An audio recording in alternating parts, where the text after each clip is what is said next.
Hi guys. Tonight we travel far back to a time when the cold wasn't just uncomfortable, it was a matter of life or death. Picture this. You stand in a medieval village somewhere in northern Europe. Your breath blooms white in the air, and frost clings to the edge of every timber beam like powdered sugar. The ground crunches beneath your boots, and you realize there's no central heating, no cozy electric blanket waiting for you. If you can't build warmth, you simply won't last the winter. You probably won't survive this, honestly.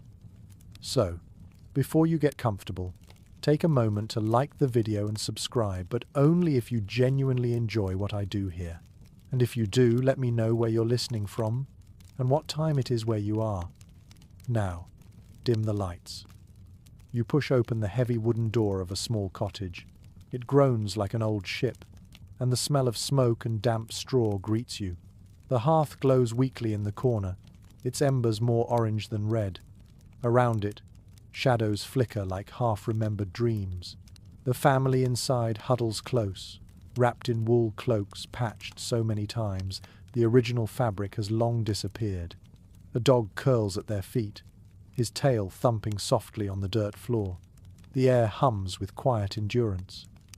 You can almost feel the cold pressing in from every side. The walls are made of wattle and daub, a simple lattice of woven twigs coated with mud, straw, and animal dung. It's not glamorous, but it works. Mostly. When the wind howls through the village, you hear it whistle through gaps and cracks that no amount of moss can truly seal. The floor is just packed earth, swept smooth by countless feet. Historians still argue whether the average peasant house retained much heat at all. Some claim it was barely warmer inside than out, while others suggest that the combination of low ceilings and constant smoke created a pocket of livable warmth near the hearth. You imagine crouching low, closer to the coals, where the air feels just a bit kinder. You run your hand along the rough beam above the doorway. It's darkened by centuries of soot, the grain smooth from the oils of hands long gone. In a world without insulation or double glazing, people built coziness through proximity, tight spaces, shared warmth, and clever design born of desperation. There's something deeply human about it, a kind of resourcefulness we've nearly forgotten. Outside, the world is a blur of white. Snow drifts against the cottage walls, and every sound seems muffled, as if the landscape itself is holding its breath. A rooster crows somewhere, confused by the eternal grey. You pull your cloak tighter, though it's more symbolic than useful. The wool itches, but that's part of the charm, isn't it? In the village square, smoke rises from a dozen chimneys, twisting upward in delicate ribbons that vanish into the sky. Somewhere, a blacksmith's hammer rings faintly, a dull, slow rhythm that speaks of endurance, not industry. Even the animals seem subdued, their breath steaming in the chill. You notice that many of the cottages share walls or sit close together, shoulder to shoulder, as if huddling for warmth. That wasn't just good neighborliness, it was strategy. Shared walls meant less exposure to the wind, less heat lost to the merciless outdoors. Here's a quirky truth. In some northern settlements, families built half-buried houses, digging into the earth itself to capture the ground's stable temperature. The Vikings, for example, often lived in longhouses whose thick turf roofs insulated like a cozy green blanket. You'd walk into one of those smoky halls and feel the temperature shift immediately, earthy, damp, but survivable. Back in your little cottage, the soundscape is intimate. The fire cracks softly, and someone stirs a pot suspended over the coals. The stew smells faintly of onions, cabbage, and salted pork, a simple recipe but rich with comfort. The baby, wrapped tight in linen, sleeps in a wooden cradle near the warmth. A mother hums quietly, her voice steady as the winter itself. You can almost hear the hiss of snow melting where it meets the outer wall, the creak of the thatch roof settling under weight. The house breathes. It leaks and groans and sighs, but it lives, and so do its people. As night falls, the world narrows. Beyond these walls, wolves might prowl or storms may roll in from the hills. But here, In this fragile sphere of firelight, you're safe. You understand now that coziness in the Middle Ages wasn't about plush comfort, it was about survival layered with small luxuries. A warm stone under your blanket, a mug of ale heated by the fire, the murmur of a familiar voice in the dark. One mainstream historical record, a 13th century English manorial survey, noted that peasants spent almost half their year repairing their own homes, patching roofs, redaubing walls, mending doors. It wasn't neglect. It was maintenance against the cold's relentless siege. Each repair was a small act of defiance. And yet, even among all this hardship, people found beauty. The flicker of candlelight across a polished pewter mug, the way frost caught on window lattices like lace, the soft glow of embers turning to ash. You can imagine laughter rising in that dim room, brief, human, necessary. Scholars debate how these simple homes shaped the medieval mind. Did living so close to nature, so near the edge of survival, make people more resilient or more fatalistic? The answer probably lies somewhere between the two. But what's certain is that these dwellings were more than shelter. They were testaments to adaptation, ingenuity, and a very human craving for warmth. You lean back, feeling the imagined heat of the hearth wash over your face. Your eyes grow heavy as the scene around you softens, the snow still falling, the village still breathing in its slow, smoky rhythm. You can almost drift off here, between fire and frost, between survival and sleep. Tomorrow, you'll step outside and explore how they built these homes from what the land gave them. But for now, just listen to the crackle, the wind, and the heartbeat of the hearth. Morning breaks softly, the kind of pale grey light that never quite becomes daylight in winter. You rise from your straw-stuffed bed, feeling the chill bite immediately at your toes. Every surface seems to exhale cold air. Outside, frost etches delicate feathers along the edges of the small window, and you can almost hear the silence of frozen fields beyond. It is time to think about what your home is made of, because comfort, in the medieval sense, starts with structure. You step outside, the air crisp enough to sting. Around you, the village is a living museum of materials. Timber frames groan with age, wattle panels bulge with uneven daub, and roofs slope low, thick with thatch. Each house looks as if it grew from the ground itself, patched together by human hands guided by instinct rather than blueprints. There are no architects here, only craftsmen and necessity. Wood is the skeleton of almost every home. In northern forests, oak was prized for its strength, though it could take a century to grow a single beam. Pine and birch filled the gaps where oak was scarce. Peasants often scavenged driftwood from rivers or reused planks from older structures. You can imagine them felling trees with iron axes, dragging the logs home behind oxen, the sound of the sled scraping over frozen mud. Each timber is hewn by hand, square edges made with adzes and planes. You run your hand over one and feel the story in its grain, the uneven ridges of work done slowly, sometimes in the bitter cold. The beams are joined with wooden pegs rather than nails, because metal is costly. There is a quiet brilliance in that simplicity. Historians still argue whether these early joints were truly weatherproof, or if most homes leaked slightly at every seam. You suspect the latter, but perhaps that leakiness gave them character. Between the timbers lies the wattle, thin branches of hazel or willow woven together in a loose pattern. The daub comes next, a mixture of mud, straw, sand, and something less glamorous, dung. Yes, you heard that right. Animal dung. It added fibre and stickiness, holding the mixture together like medieval cement. Once dried, it became surprisingly tough, capable of surviving decades of storms. When you press your palm against the wall, it feels uneven, cool, and slightly crumbly. There's a faint scent that never leaves these walls, something earthy and animal, like a reminder of where you stand in nature's cycle. You might wrinkle your nose, but remember, to the medieval villager, this was the smell of security. A quirky tidbit from some Old English records tells us that in especially poor cottages, the daub mixture sometimes included human hair collected from combs.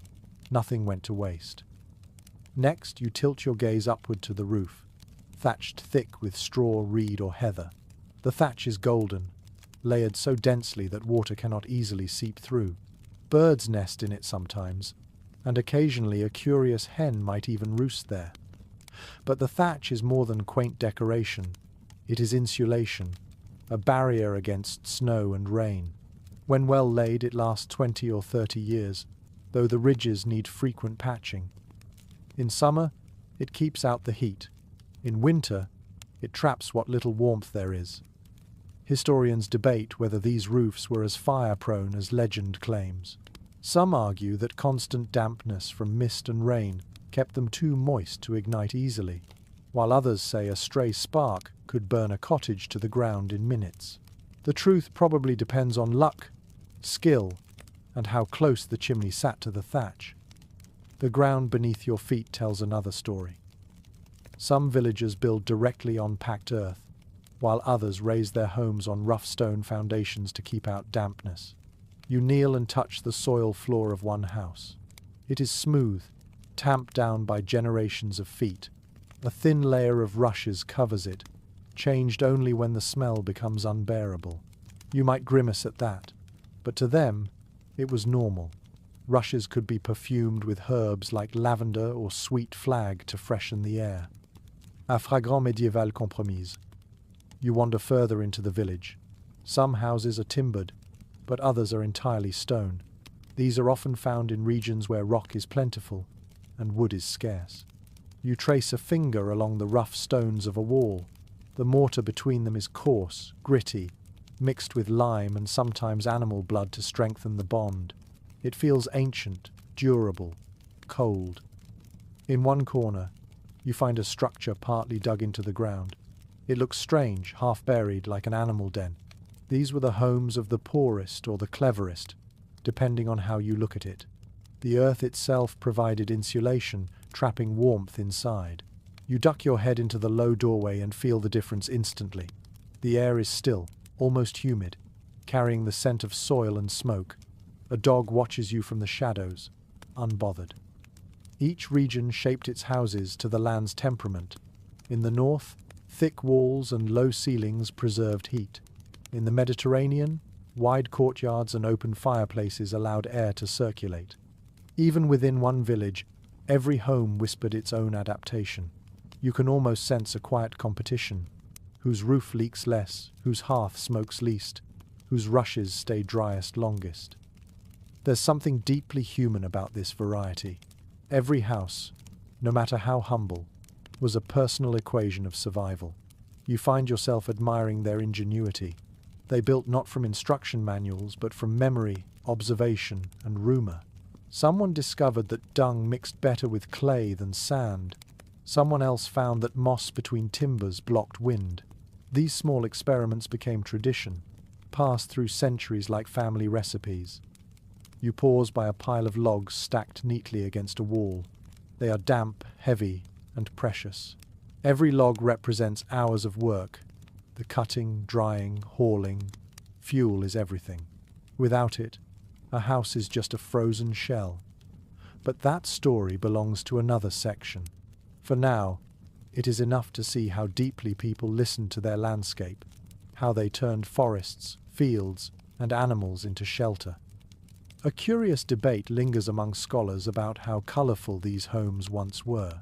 Today, we imagine them as drab brown huts, but traces of pigment found in medieval plaster suggest some walls were painted in cheerful shades of red or yellow. Imagine walking through a frosty morning village, and instead of dull mud huts, you see splashes of ochre and lime wash glowing against the snow. It feels almost modern, doesn't it? A touch of brightness against endless grey. As evening creeps closer again, you look back at the little village. The rooftops steam faintly where fires burn inside, each plume of smoke curling skyward in a slow dance. The buildings huddle close, united against the cold. From a distance they look fragile, but when you stand among them, You sense their stubborn endurance. These homes were not built to impress. They were built to outlast the storm. The snow begins to fall again, soft and steady, wrapping everything in silence. You draw your cloak tight, feeling grateful for the lessons hidden in mud and timber. You can almost hear the whisper of ancient hands at work, the rhythm of survival carried in every beam and stone. The morning light slides weakly across the frozen roofs as you wander through the quiet lanes again. Every breath still clouds the air, but now you look closer, noticing the details of how these homes touch the earth and reach toward the sky. In the medieval world, a home's survival depended as much on what lay beneath it as what stood above it. The ground was both a friend and an enemy, a damp and restless thing that could steal warmth if you did not build with care. You crouch to run your fingers along a house's foundation. The stones are uneven, pressed together without mortar in places, more puzzle than precision. They rest directly on soil that shifts and freezes. Some stones are slick with frost, others dusted in pale moss. These foundations are low, rarely more than knee-height, but they matter. They lift the house just enough to keep the rain from seeping in. Peasants did not have luxury materials or trained masons, so they built by instinct and community wisdom. Historians still debate how effective these rough foundations were. Some suggest they made little difference. That dampness still crept upward to rot the wooden posts. Others believe they worked surprisingly well when combined with sloping floors and thick layers of rushes inside. You can imagine the villagers arguing about it too, one swearing by stone, another trusting the warmth of packed earth. You stand and look at the roof lines. Every roof is a signature of the land. In colder northern regions they pitch sharply to shed snow. In milder places they flatten slightly, allowing a man to climb up and patch the thatch when needed. Some are weighted down with stones or wooden pegs to hold the straw against the winter wind. You hear the soft rustle of a sparrow nesting in one corner, a reminder that even birds seek warmth here. The roof is not just shelter from snow or rain. It is insulation. Layers of thatch can reach 2 feet thick. Beneath it, an inner ceiling of woven twigs or wooden planks traps rising smoke and keeps the warmth close. You look up inside one cottage and see that the rafters are black with soot, the wood polished by smoke and time. There is no chimney, only a small hole in the roof or a louver that can be opened when the smoke becomes unbearable. The air inside feels heavy and warm, like breathing through wool. A quirky detail often surprises modern visitors. Medieval ceilings were rarely flat. They sloped, dipped, and bowed with the weight of time. Builders had no measuring tools to ensure perfect symmetry. Yet somehow, those warped beams gave homes a strange beauty, a sense of softness that straight lines could never offer. When you lie down at night and look upward, the uneven wood seems almost alive, bending protectively over you. The floor beneath your feet tells its own tale. Most villages had dirt floors, but the more fortunate might lay planks of oak or elm. Wood kept you slightly drier, though gaps allowed cold drafts to sneak through. To soften it, people spread rushes, straw, or even herbs. Records mention rush floors scented with mint, marjoram, or lavender. The scent must have mingled with smoke and stew, creating an earthy perfume that spoke of life and labor. You bend and pick up a piece of rush. It feels brittle, whispering as it breaks. In grander houses or castles, the floors might be of stone. That sounds impressive until you stand barefoot on one. The chill cuts through you like a knife. Wealth bought space and status, not necessarily warmth. The trick was in layering thick rugs, animal skins, wooden platforms raised above the cold slabs. You might envy the nobility's stone halls, but on a night like this, the peasant's smoky hut feels far more human. Outside, you notice how houses lean slightly inward, their walls bowing from centuries of freeze and thaw. Some are propped with rough beams, others patched with fresh daub that has not yet dried. The village is a living organism, forever being repaired. When storms rip off part of a roof, everyone helps rethatch it. When frost cracks a wall, neighbors bring buckets of mud to mend it. Building is not a single event here. It is a rhythm, a seasonal act of community. You pause near a house that looks newer, its wood pale and raw. The builder used a clever trick called cruck framing. Two curved timbers joined at the top to form an arch, like the ribs of a whale. These frames supported the roof and distributed weight evenly, even on soft ground. Historians still discuss whether this technique first appeared in England or France, but it spread widely, admired for its grace and strength. You tilt your head, following the line of the beams, and realize that this shape would echo in architecture for centuries. Beneath the surface, the ground plays more roles than one might think. In some cold regions, people dug cellars directly under the floor, storing root vegetables and salted meat where frost could not reach. The air down there smells of soil and salt, of quiet endurance. You picture someone descending with a candle, wrapped in wool, the flame trembling as cold breath rises from below.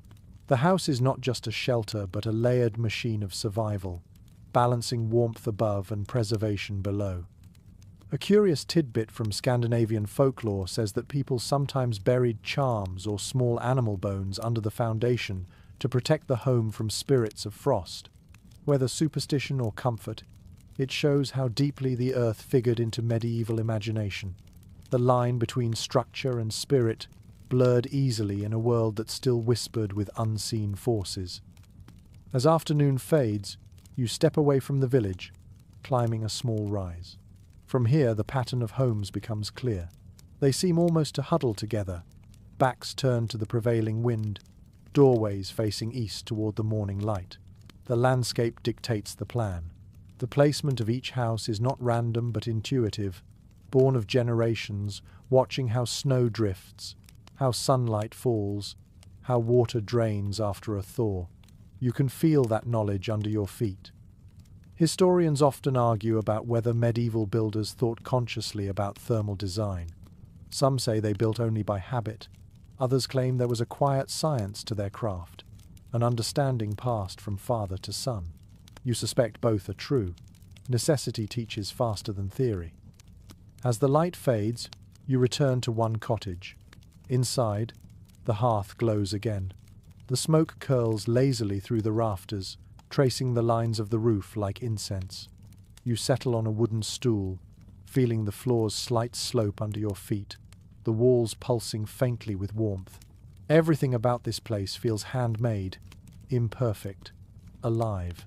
The timbers creak as if stretching against the frost, and you imagine the house itself breathing beside you, a companion through the long, cold night. In that moment, you understand the genius of these humble structures. They were never meant to be permanent monuments, but living things that aged alongside their makers. Wood warped, daub cracked, roof sagged, yet the homes endured. Each winter tested them, each spring renewed them. The fire pops softly, and outside, snow begins again, falling without sound. You rest your hand on the rough wall and close your eyes. You can almost feel the memory of all who built here, the echo of hammers, the rhythm of survival beneath your fingertips. Evening arrives early in the medieval world, and with it comes the soft glow of firelight spilling from open doorways. You push one of those doors gently and step inside. The air greets you with the thick perfume of wood smoke, half-burned oak, and something faintly metallic. This is the beating heart of every home, the hearth, the one invention that turned frost into comfort. Without it, there was no family life, no cooking, no survival. The hearth dominates the center of the single room. Stones blackened by years of flame surround a shallow pit filled with embers. Sparks leap upward lazily, painting the ceiling in ghostly streaks of orange light. A few children sit nearby, hands outstretched, faces glowing red from the warmth. Their mother stirs a pot hung from an iron hook, and the sound of the spoon against the rim seems louder than the wind outside. According to surviving records from the period, fire was both blessing and burden. It heated, cooked, and even protected against pests, but it also filled the air with choking smoke. With no chimneys in most peasant homes, the fumes collected under the rafters, staining everything dark. People learned to live with it, eyes watering, lungs adjusting, sometimes even sleeping half upright to breathe easier. One curious custom mentioned in local folklore says that families would open the roof louver only during daylight, believing that spirits might sneak in with the night air. So the evening smoke thickened, clinging to every surface, but the people felt safer wrapped in its haze. You sit near the fire and listen. The crackle is hypnotic, rhythmic, as if the flames themselves are whispering stories. Occasionally, a log collapses and sends a shower of sparks dancing upward. Someone coughs softly. The air is alive with tiny sounds. The hiss of sap, the creak of settling wood, the faint murmur of a lullaby. Medieval hearths were far more than sources of heat. They were altars of daily life. Children were baptized beside them, bread was blessed over them, and the sick were laid near them to recover. People whispered prayers to household saints or to street Brigid, guardian of the flame. A few burned sprigs of rosemary or juniper to drive out illness. Trusting the scent more than any doctor, the hearth became a sacred center where warmth met faith. Archaeological findings reveal that by the 13th century, some wealthier homes began experimenting with stone chimneys. The earliest examples appeared in monasteries and manors where masons could afford the skill. Yet even then, most villagers lived with open fires right on their floors. The soot darkened their hair and coated their walls, but to them, that darkness was a sign of life. A home without soot was a home without a heart. You glance at the simple tools laid beside the fire. A long poker, a flat stone for baking bread, a clay pot with a narrow neck. Each bears the marks of use, chipped edges and scorched handles. These were the instruments of warmth, passed down through generations. The smell of baking grain lingers faintly, mingling with damp wool and smoke.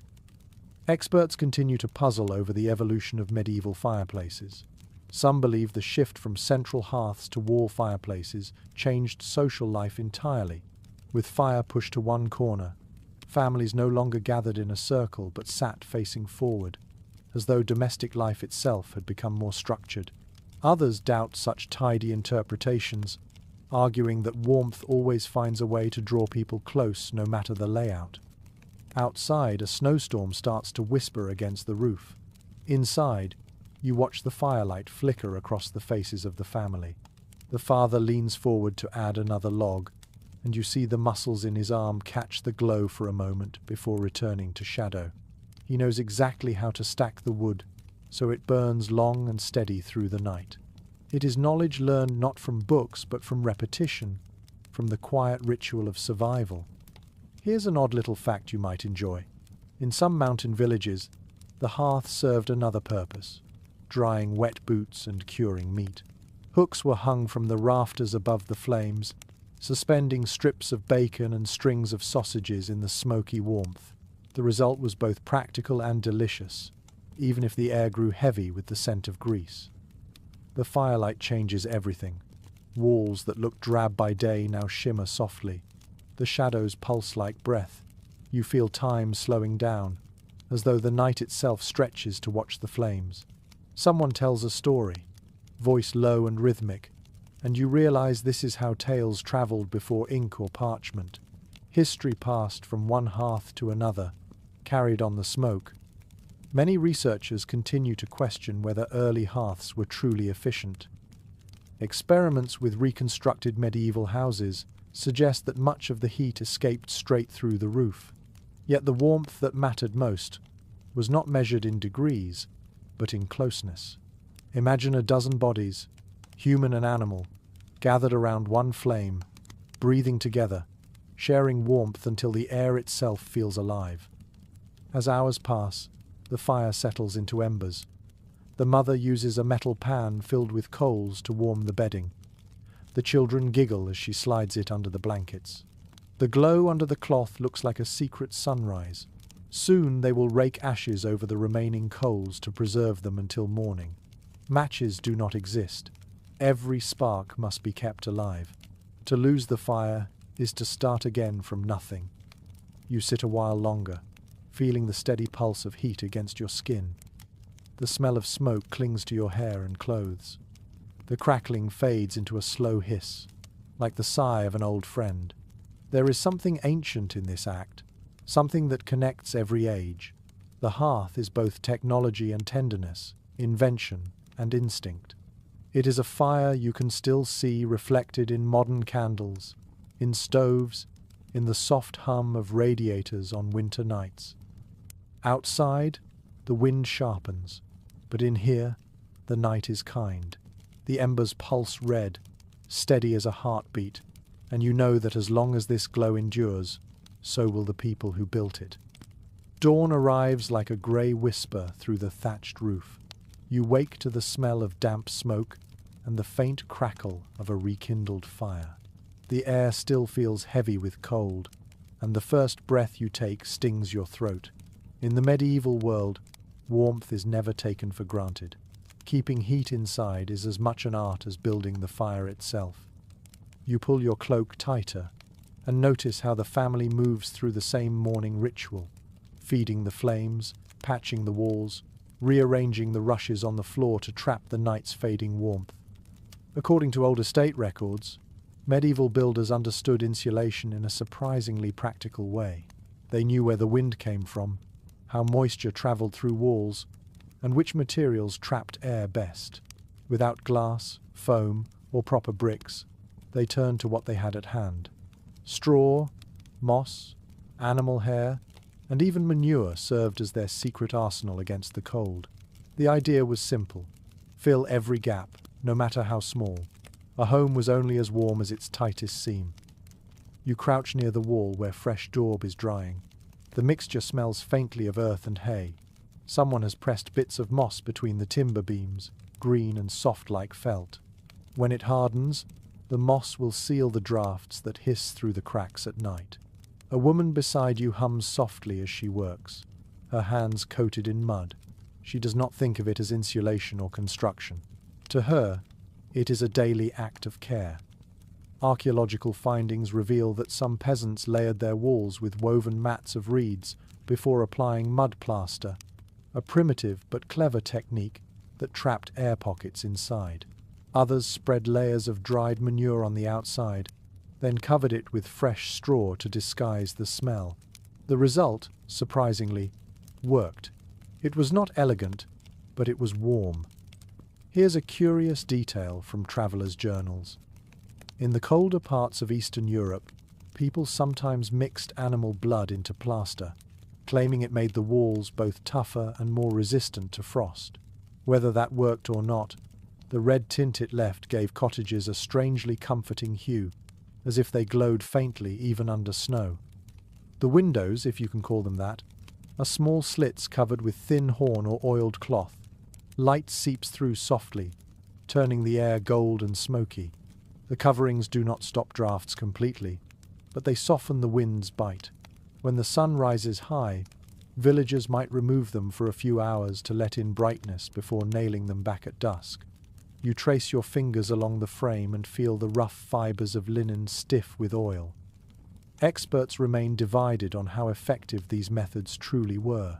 Some believe medieval homes lost heat faster than they gained it, that the fires merely slowed the inevitable chill. Others argue that the thick air inside, rich with smoke and human breath, created a microclimate that made the space surprisingly bearable. Whatever the truth, the people endured. They adapted not through technology, but through rhythm, habit, and persistence. You notice how every object in the room seems designed to hold warmth. Woolen curtains hang across doorways instead of wooden doors. Furs and old cloaks drape over sleeping benches. Even the ceiling beams are low, trapping heat closer to the ground. When the family gathers near the fire, their bodies form part of the insulation. The warmth does not belong to one person, but to all of them together. A delightful oddity preserved in some manor accounts describes how peasants stuffed goose feathers into small sacks and used them as rudimentary insulation around window gaps. The result was messy but surprisingly effective, though it probably made for many sneezing fits. Goose down was too precious to waste on luxury alone. It became a shield against the wind. You lean closer to the floor and lift a handful of rushes. They are freshly laid, still fragrant with herbs. Beneath them lies a layer of old straw, pressed flat over months of use. The smell is a mixture of soil, hay, and the faint sweetness of lavender. Every few weeks, the family replaces the top layer, shaking out the dirt and scattering new herbs. The rushes absorb moisture and soften the tread of cold feet. More than that, they create a barrier, however thin, between human life and frozen ground. Some researchers suggest that this layering of materials was a form of early thermal engineering. The same principle exists in modern insulation. Trapped air prevents heat from escaping. It is a quiet reminder that even without science, experience can build wisdom. People learned from touch and observation. They knew which walls stayed warm longest, which roofs dripped least, which moss smelled cleanest when burned. As the day wears on, you step outside into the pale light. The wind cuts hard across the village, but inside the cottages, smoke rises steadily from every hole in every roof. From above, it must look like a forest of breathing chimneys. The walls shimmer faintly with moisture that will soon freeze. You run your palm along one and feel a surprising warmth beneath the surface. Inside, the fire does its work, pushing back against the ice inch by inch. A small boy runs past carrying an armful of straw, his breath puffing like a tiny engine. He disappears behind a house where his mother is stuffing straw into the thatch's thin patches. It is a ritual repeated through centuries, the battle of warmth against wind. The roof sags a little, but the straw holds.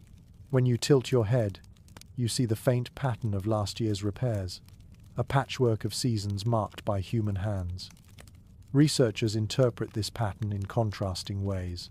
Some see it as evidence of endless poverty, proof that medieval life was nothing but toil. Others see creativity, a constant reinvention born from necessity. Standing here, you sense both. The people who lived in these houses did not merely survive. They designed comfort out of scraps, shaped security out of smoke and soil. Evening falls again. The fire inside glows like an eye through the cracks in the wall. You step closer, feeling heat on your face. The air smells of pine, resin, wool, and something sweet from the stew simmering inside. A dog curls by the door, keeping the warmth from escaping every time it opens. You realize that coziness is not about comfort, but about persistence. Every handful of moss, every layer of straw, every bit of patched daub is an act of resistance against the cold. The villagers are not just surviving the winter, they are taming it, one smoky breath at a time.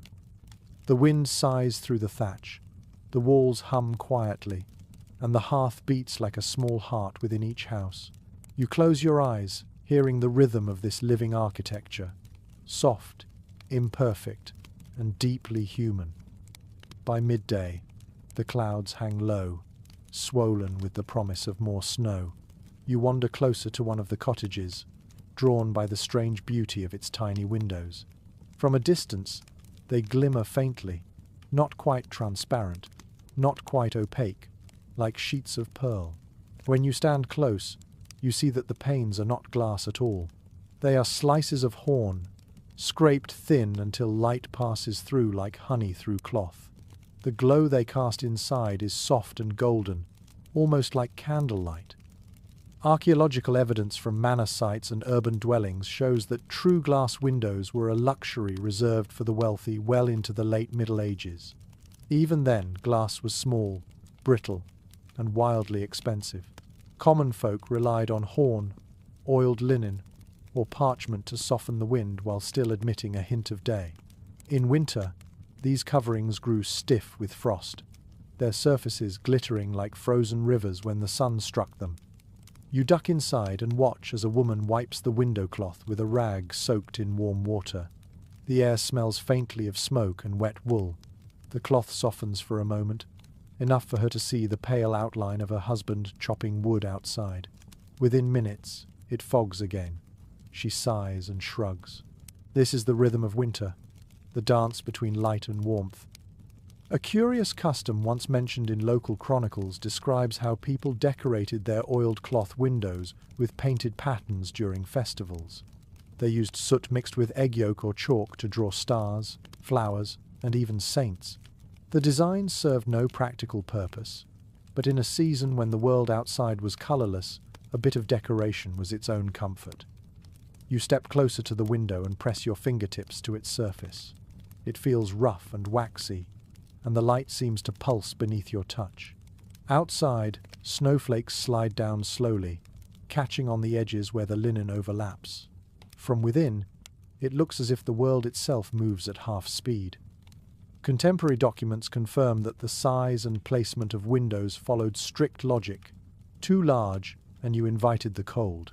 Too small, and your home became a cave. In peasant homes, 1 or 2 narrow openings faced east or south to catch morning light. In northern regions, builders angled the frames to deflect the prevailing winds. You begin to realize that every choice, even the smallest one, was a quiet act of engineering. Inside the room, light bends around smoke like a living thing. The air shimmers gently, revealing the texture of every wall and the shape of every tool. Shadows pool in corners, deep and soft. A baby sleeps beside the hearth, his face dappled in that strange honeyed glow. The room looks timeless, almost eternal. Experts continue to puzzle over how medieval families balance their need for light with their fear of losing heat.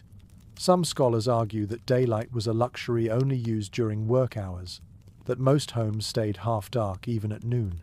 Others believe families kept small shutters ajar, trading a bit of warmth for a glimpse of the outside world.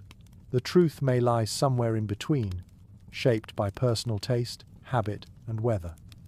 You notice the wooden shutters hanging beside the window. They are thick, split from oak, and fastened with rough iron hinges. When closed, they seal the light entirely, turning the house into a cave of sound and warmth. The surface is carved with faint patterns, circles, lines, something that looks like a star. You trace them with your finger and realize they might be charms meant to ward off spirits that travel on cold winds. Here's an unusual detail from a 14th century traveler's diary. In parts of Scandinavia, people placed small lumps of beeswax or animal fat along window seams, believing it not only stopped drafts but also repelled evil beings that crept in with the frost. The wax melted slowly from the heat of the fire and hardened again by morning, leaving strange, translucent shapes that glowed faintly at sunrise. The air inside smells of resin and candle smoke. Candles themselves are precious, made from tallow or beeswax depending on wealth.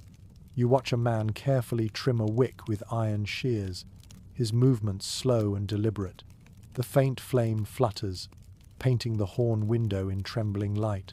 For a moment, it feels as though the fire and the window are speaking to each other, one sending light, the other catching it. It is widely agreed among historians that these small openings shaped the daily rhythm of medieval life. Morning work began with the first thin beam of sunlight, and evening came when the windows faded into shadow. The darkness was not feared, it was accepted, even cherished. Families told stories, spun wool, mended clothes by the fire's glow. The world outside vanished, and the home became its own universe. You sit quietly, listening to the muffled world beyond the walls. The snow outside makes everything sound distant, softened, as if time itself has slowed. The light through the horn pane shifts as clouds move across the sky, and each subtle change seems profound. You realize how deeply the people of this age must have attuned themselves to light, how much meaning a sliver of brightness could hold. One rather charming detail from that era is the tradition of cutting small peepholes in shutters so that families could watch for travelers or check the weather without letting in too much air. The holes were often covered with thin leather or waxed parchment. In some villages, children were told to keep an eye on those holes for wandering spirits or for the return of a loved one. You can almost imagine a child pressed against the wood, peering through, breathing little clouds onto the cold surface. As the afternoon fades, the light thins until it becomes the color of old silver. Inside, the family moves quietly, as if unwilling to disturb the fragile warmth that the fire and the windows have conspired to create. The mother lowers the shutter and hooks it with a small latch. The world outside disappears completely. Now the only light is firelight, soft and steady, licking at the edges of iron pots. The walls glow gently, and for a moment you can forget the snow pressing against them. The window becomes a mirror, reflecting the family's movements in shades of orange and brown. The house feels smaller, warmer, more alive. You find yourself thinking that perhaps the beauty of these homes lies in what they hold back: the cold, the wind, the vastness of night. The thin horn panes, the oiled linen, the hand-carved shutters are not signs of poverty but of intimacy. Everything here is close. Light, air, warmth, life. The snow falls harder outside, tapping softly against the shutter. The room breathes in rhythm with the storm, quiet but unyielding. You watch the light fade and listen as another log catches fire, sending a flicker through the dark. It feels, somehow, perfect. The night grows deeper, and the fire burns low. You stretch your legs and glance around the dim cottage, now quiet except for the faint rustle of straw. Sleep is a precious thing in winter, and everyone prepares for it carefully. The air smells of wood, smoke, wool, and human closeness. As the last light fades, you begin to understand that in the medieval world, the bed was not just a place to rest, but a fortress against the cold. According to records from medieval households, even the poorest families built some form of raised bedding to escape the chill of the earthen floor. Sometimes it was a simple wooden frame filled with straw, hay, or dry leaves. The wealthier might stuff theirs with wool or feathers if they could afford them. You kneel beside one such bed and run your fingers through the straw ticking. It feels coarse but clean, giving off a faint, grassy scent that reminds you of summer fields long gone. The bed sits close to the hearth, almost within reach of the glowing embers. Two heavy blankets lie folded at the foot, one woven from wool, the other from rough linen patched many times over. The weight of them is comforting, like being wrapped in memory. On winter nights, people layered everything they owned, from old cloaks to animal hides, until they formed a cocoon of warmth. One unusual practice noted by travelers was the habit of sleeping several to a bed. Parents, children, and sometimes grandparents shared a single space, pressing close for body heat. Even livestock might be brought into the same room, separated only by a low partition. The sound of a cow's slow breathing or a sheep's soft shuffle became part of the night's rhythm. To modern ears it might seem crowded, but to them it was the sound of life enduring. You can almost feel the texture of the wool against your skin, scratchy but soothing in its roughness. Beneath the blanket, you imagine the heat of another person close by, the quiet warmth of breath and heartbeat. It is a comfort no hearth alone can give. The family lies together in a tangle of limbs and dreams, their shared warmth keeping the frost at bay. Archaeological findings reveal that in some colder regions, people built wooden sleeping boxes, small enclosed platforms with sliding panels. Inside, the sleepers were cocooned completely, their breath condensing on the wood. The design kept out drafts and trapped body heat efficiently. If you peered into one of those boxes, you would see a faint glow from the fire filtering through cracks, like starlight in miniature.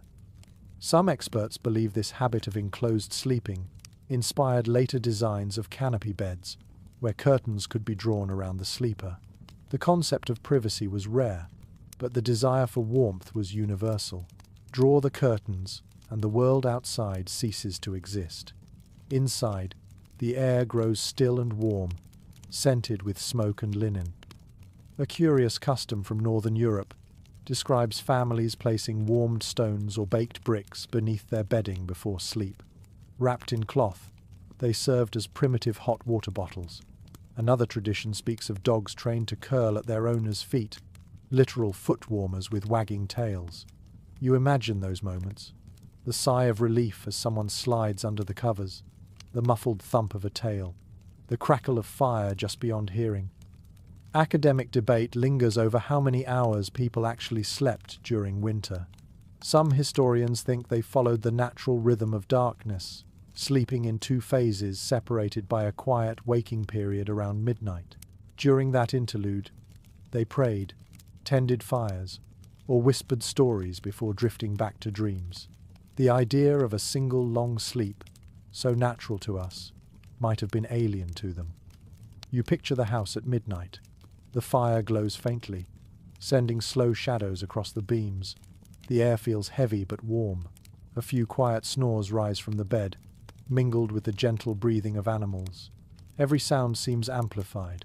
The pop of an ember, the shifting of straw, the wind brushing against the thatch. In that stillness, the cottage feels like its own small universe, sealed against the night.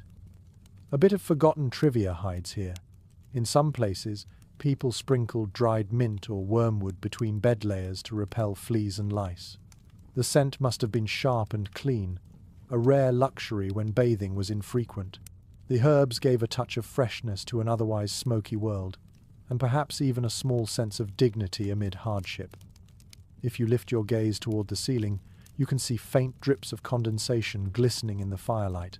The moisture from many bodies and the hearth's heat meet the cold that presses from above, forming tiny beads of water that fall now and then with a soft patter. It is a rhythm you might grow used to after a while, like rain on canvas. Many researchers suggest that sleeping in groups was not just practical but deeply emotional. In a life where days were short and work was endless, the warmth of family at night offered more than heat. It was a reminder of belonging, of shared existence in a world that often felt indifferent. In that sense, every bed was a hearth of its own. The air cools slightly as the fire sinks lower.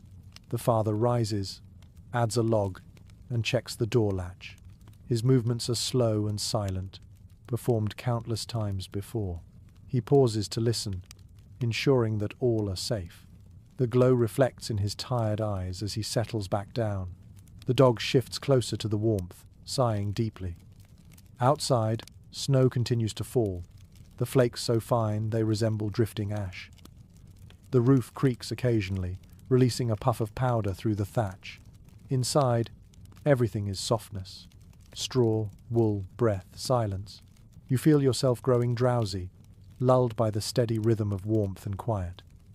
You realize that this is what coziness truly meant in the medieval world. Not luxury, not ease, but survival through closeness. A home was not walls and wood alone. It was every heartbeat shared under one blanket. The memory of such nights lingers through centuries, carried forward in the way we still seek warmth beside others, even when our fires are electric and our rooms sealed tight. The fire flutters once more, brightening the room just enough to show faces relaxed in sleep. The village outside is still, each house glowing faintly through its shutter cracks. In this moment, surrounded by soft sounds and fading light, you understand why people endured the cold at all. It made warmth sacred. The next morning begins with the brittle silence that follows a hard frost. You step outside and see the fields shining under a layer of silver, every stalk of grass encased in ice. Smoke curls from the cottage roofs again, rising into a sky so pale it looks like parchment. Inside, the hearths must already be alive, for without constant attention, the fires would have died overnight. In this world, to keep warm means to keep burning. According to surviving manor records and tax rolls, wood was one of the most valuable resources of the medieval year. Entire communities measured their wealth not in coins, but in cords of timber stacked behind the house. A family that had wood enough for the winter was secure. A family that ran short might not see spring. The need for fuel-shaped landscapes, trade, and even social ties. Forests were guarded as fiercely as gold. You follow a path that winds toward the edge of the village. There, you find a man cutting fallen branches with a slow, steady rhythm. His axe bites deep into the wood, the sound sharp against the still air. Each swing releases the clean scent of sap, a promise of warmth months away. His hands are red from the cold, his breath steady, visible. He pauses only to rub his palms together before resuming. The pile beside him grows inch by inch. Archaeological studies reveal that medieval people burned a wide range of fuels, adjusting to whatever the land offered. In forested regions, oak, ash, and beech were prized for their slow, hot burn. In open plains, people relied on peat, a dense brown turf cut from marshes and dried in the sunday. The smell of peat smoke was thick and earthy, clinging to clothes for days. In some coastal towns, even seaweed was dried and burned, its sharp scent mingling with salt and brine. One rather curious fact comes from 13th century English households. Servants were sometimes sent to collect the small branches that fell naturally from trees after storms, called windfall wood. It belonged to the lord by law, but peasants often gathered it secretly at night, muffling their footsteps with rags to avoid detection. To be caught with an armful of sticks could mean fines or worse. Warmth had its risks. Experts interpret this obsession with fuel as more than necessity. It was a rhythm that bound the seasons together. In spring, families cut and stacked logs to dry through summer. In autumn, they rechecked their stores, re-splitting what was too thick, patching roofs over the woodpiles. Winter was the test, the reckoning. Every log burned brought them one day closer to spring.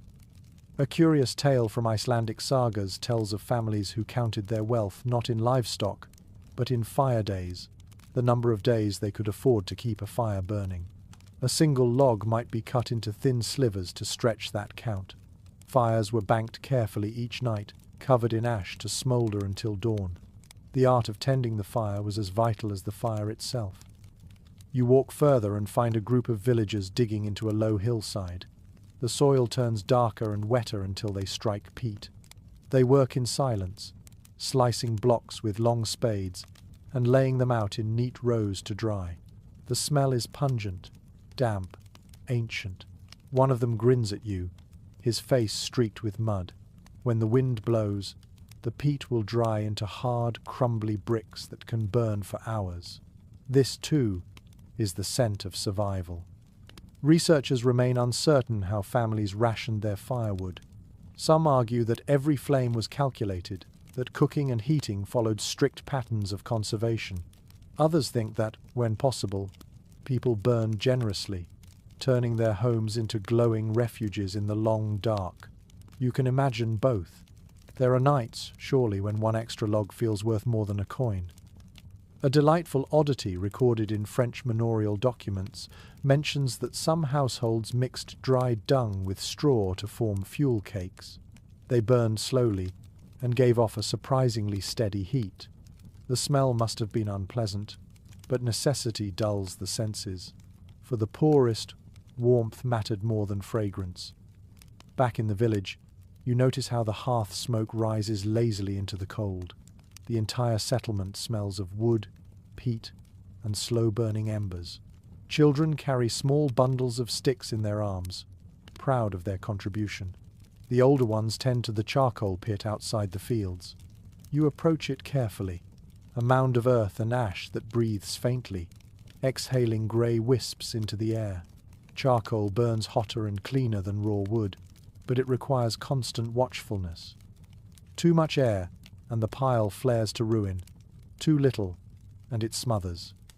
According to evidence found in medieval charters, charcoal burners lived semi-nomadic lives, moving through forests and sleeping beside their slow fires. They were both respected and feared, for their trade held an element of mystery. The glowing pits at night looked like breathing creatures in the dark, alive but silent. Stories spread that the burners spoke with fire spirits who guided their hands. Whether true or not, their skill kept towns alive through winter. The man with the axe finishes his work and gathers the split logs into a rough bundle. His breath steams as he hefts it over one shoulder. You follow him back through the village. Everywhere, you see wood stacked carefully along walls, arranged by size and dryness. The ends of each log are marked with frost, the grain visible like lines of age on a face. Each piece holds the memory of its tree, its strength now devoted to human warmth. Some researchers believe that this intimacy with fuel shaped the medieval sense of time. Fire taught patience. Wood gathered in summer did not serve until winter. Peat cut in autumn burned best a year later. Every act of warmth was delayed reward. There was wisdom in waiting, in tending, in respecting the slowness of nature's gifts. As evening descends again, you watch the villagers light their fires. One by one, the cottages begin to glow, small orange dots in the vast grey landscape. From above, the scene must look like a constellation made of hearths. The air fills with a faint hum, a chorus of crackles and sighs. Inside each house, life continues. Bread baking, laughter rising, warmth blooming against the cold.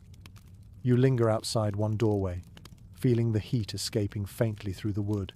It smells of pine and peat, a sweetness touched with smoke. You close your eyes and breathe it in. This, you realize, is the scent of comfort earned, of labor transformed into light. Tomorrow, the woodcutter will return to the forest. The charcoal burner will tend his mound. The peat diggers will check their drying stacks. The rhythm never ends, because winter never truly leaves. It only retreats long enough to let the next harvest of warmth begin. The smell of smoke and cooking draws you back toward the heart of the village. It is late afternoon now, and from every chimney drifts the scent of something rich and heavy. In a world where food is both fuel and comfort, the act of cooking becomes a kind of quiet ritual. You step through a doorway and feel warmth roll over you in waves. The fire has been fed, the pot is simmering, and the air carries the slow heartbeat of survival. According to medieval household accounts, most meals during winter were made in a single pot that hung from a chain above the fire. This was the cauldron, the steady companion of every family. Into it went whatever was available: barley, cabbage, leeks, beans, bits of salted meat or dried peas. The longer it cooked, the thicker it became, until it was no longer soup but a kind of living stew. The same pot might be kept going for days, replenished as ingredients ran low. Some chroniclers even joked that a village stew could be older than the children eating it. You crouch beside the hearth and listen to the gentle bubbling. The smell is dense, smoky, and faintly sweet. Each pop of a bubble sounds like a sigh. The cook, a middle-aged woman with hands roughened by work, lifts the lid and stirs with a wooden spoon that has seen 1,000 fires. She tastes, adds a pinch of salt from a pouch tied to her belt, and smiles slightly.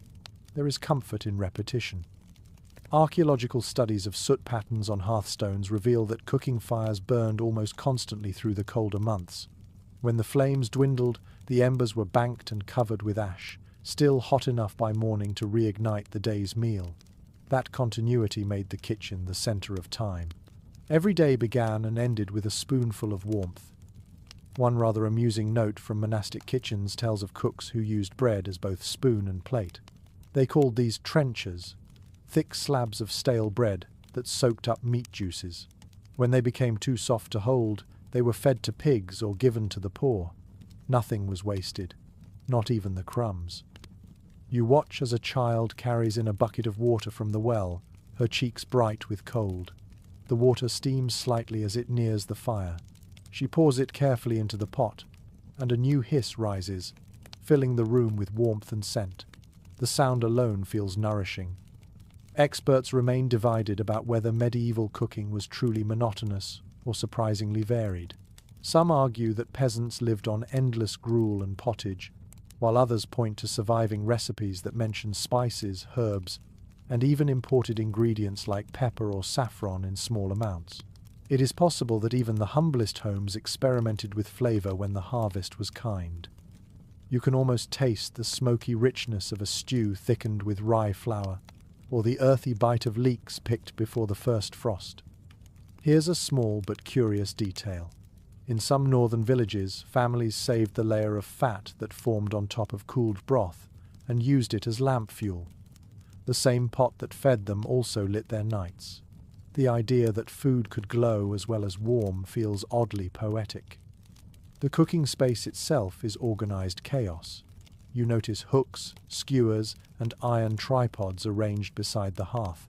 Flat stones serve as baking surfaces, and clay pots rest in the ash to slow-cook grains. The smell of fresh bread mingles with smoke, creating a fragrance that could make any traveler stop in his tracks. Bread is life here. Each loaf represents labor, patience, and fire. In wealthier homes, baking took place in communal ovens shared by the village. You imagine the scene. Women carrying dough wrapped in cloth, gossiping as they wait for the oven to heat, marking their loaves with unique patterns so they could find them later. The warmth of that space must have been intoxicating, both physical and social. A lovely bit of forgotten lore claims that people sometimes left small offerings near their ovens to ensure good baking. A coin pressed into the clay, or a pinch of salt whispered over the embers, might earn the favor of a household spirit. Whether superstition or simple gratitude, it reminds you how magical fire seemed before it was ordinary. Modern researchers have found traces of herbs like thyme, sage, and parsley in medieval cookware, suggesting that even peasants knew how to flavor wisely. A handful of herbs could mask the sourness of old grain or the salt of preserved meat. They cooked not just for hunger but for comfort. The fragrance alone could lift spirits after a frozen day. You sit near the hearth and let your imagination follow the rhythm of the meal. A child hums softly, the spoon clinks against the pot, and someone laughs in the shadows.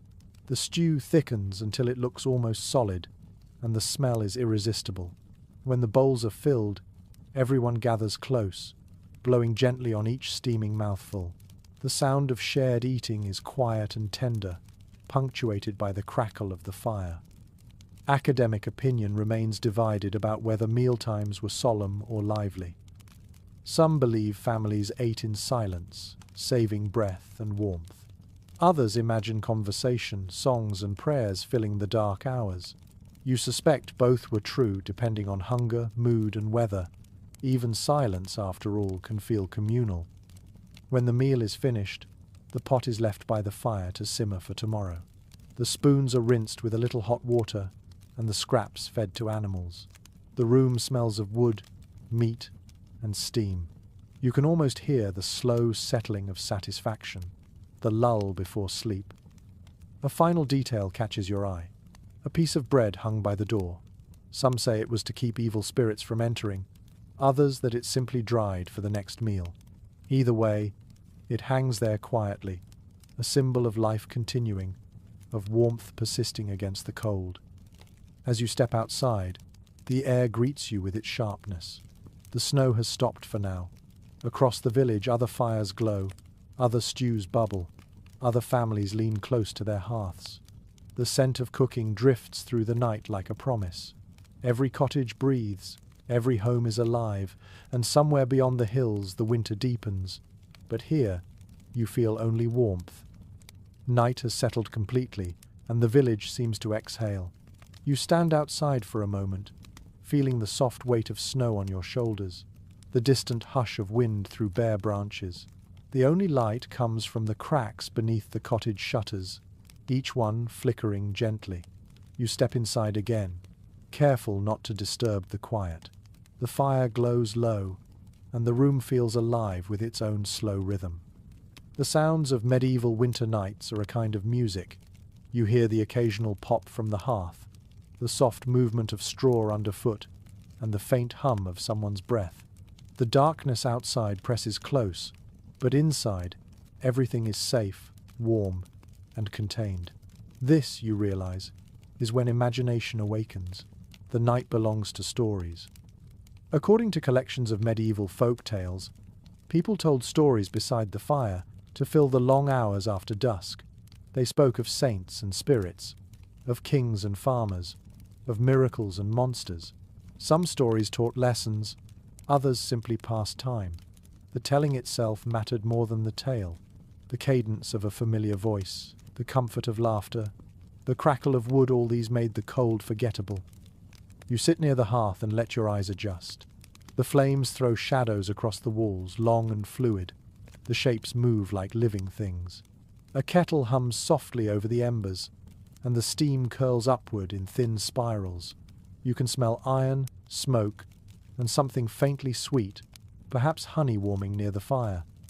One fascinating discovery from excavated cottages is the number of charred animal bones found around hearths. They suggest that fires doubled as disposal pits, places where daily life and ritual mingled.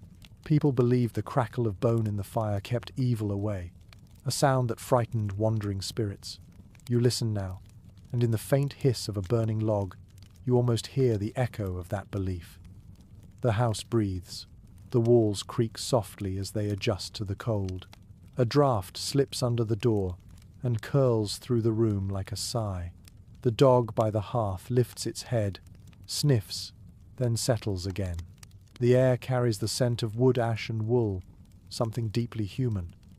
A curious record from an English manor diary mentions that families often left a small portion of food by the fire overnight, for the unseen guests.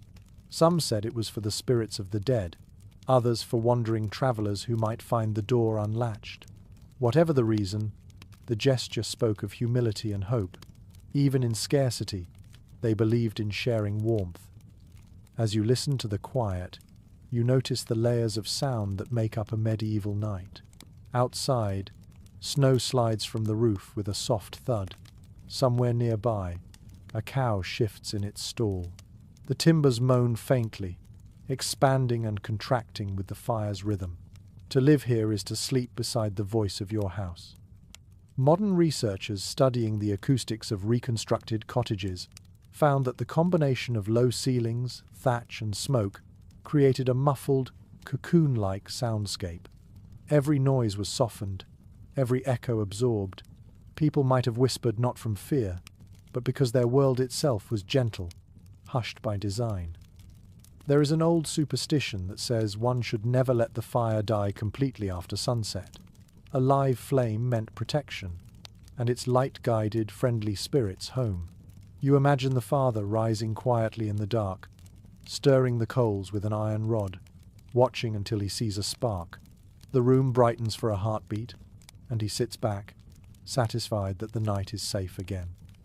A small, forgotten fact, preserved in letters from the 14th century, tells of families who covered the hearth with a flat iron pan when sleeping, not only to prevent sparks, but to keep the embers alive until morning. The first person awake would lift the pan, stir the ashes, and coax the coals into life. The sound of that first breath of flame, the soft whoosh as it caught, must have been as comforting as a prayer. Some researchers believe these nightly rituals helped shape the medieval sense of time. In a world without clocks, people marked their days by light and fire. Morning began when embers stirred, evening arrived when the flames dimmed. The rhythm of living followed the heartbeat of the hearth. You lie down on a bench near the wall, feeling the heat drift upward. The light flickers across your closed eyes. The warmth touches your skin, soft and steady. For a moment, you imagine yourself as part of the story being told, a traveller resting in a stranger's house, safe from the wind outside. You can hear the whisper of an old tale about wolves in the forest, or about a saint who tamed frost with a single prayer. The storyteller's voice fades slowly, blending into the hum of the fire. There's a small sparkle of humour in some of these tales. People love to laugh at the cold, to make it smaller by mocking it. One folk tale speaks of a farmer who outwitted winter by pretending to invite it for supper, only to lock the door once it entered. The moral was simple: warmth belongs to the clever. Experts continue to discuss how these long winter nights shaped community. Some believe the shared storytelling built stronger family ties, others that it created collective memory, binding generations through words spoken in the glow of fire. Whatever the reason, the result is the same: connection. The hour grows late. The fire settles into soft red light. The cottage is quiet again, except for a faint crackle. Outside, the wind hums softly around the roof, playing a tune only the night can hear. Inside, the warmth feels like a slow heartbeat, steady and reassuring. You close your eyes for a moment and let the rhythm of this place wash over you. The sound of fire, the smell of smoke, the softness of straw, the weight of the blanket, all these things weave together into something timeless. The medieval night, with all its silence and flickering shadows, becomes less distant, more familiar. It is not just history, it is the echo of every quiet evening that ever was. Morning comes slowly inside the thick walls of a stone hall.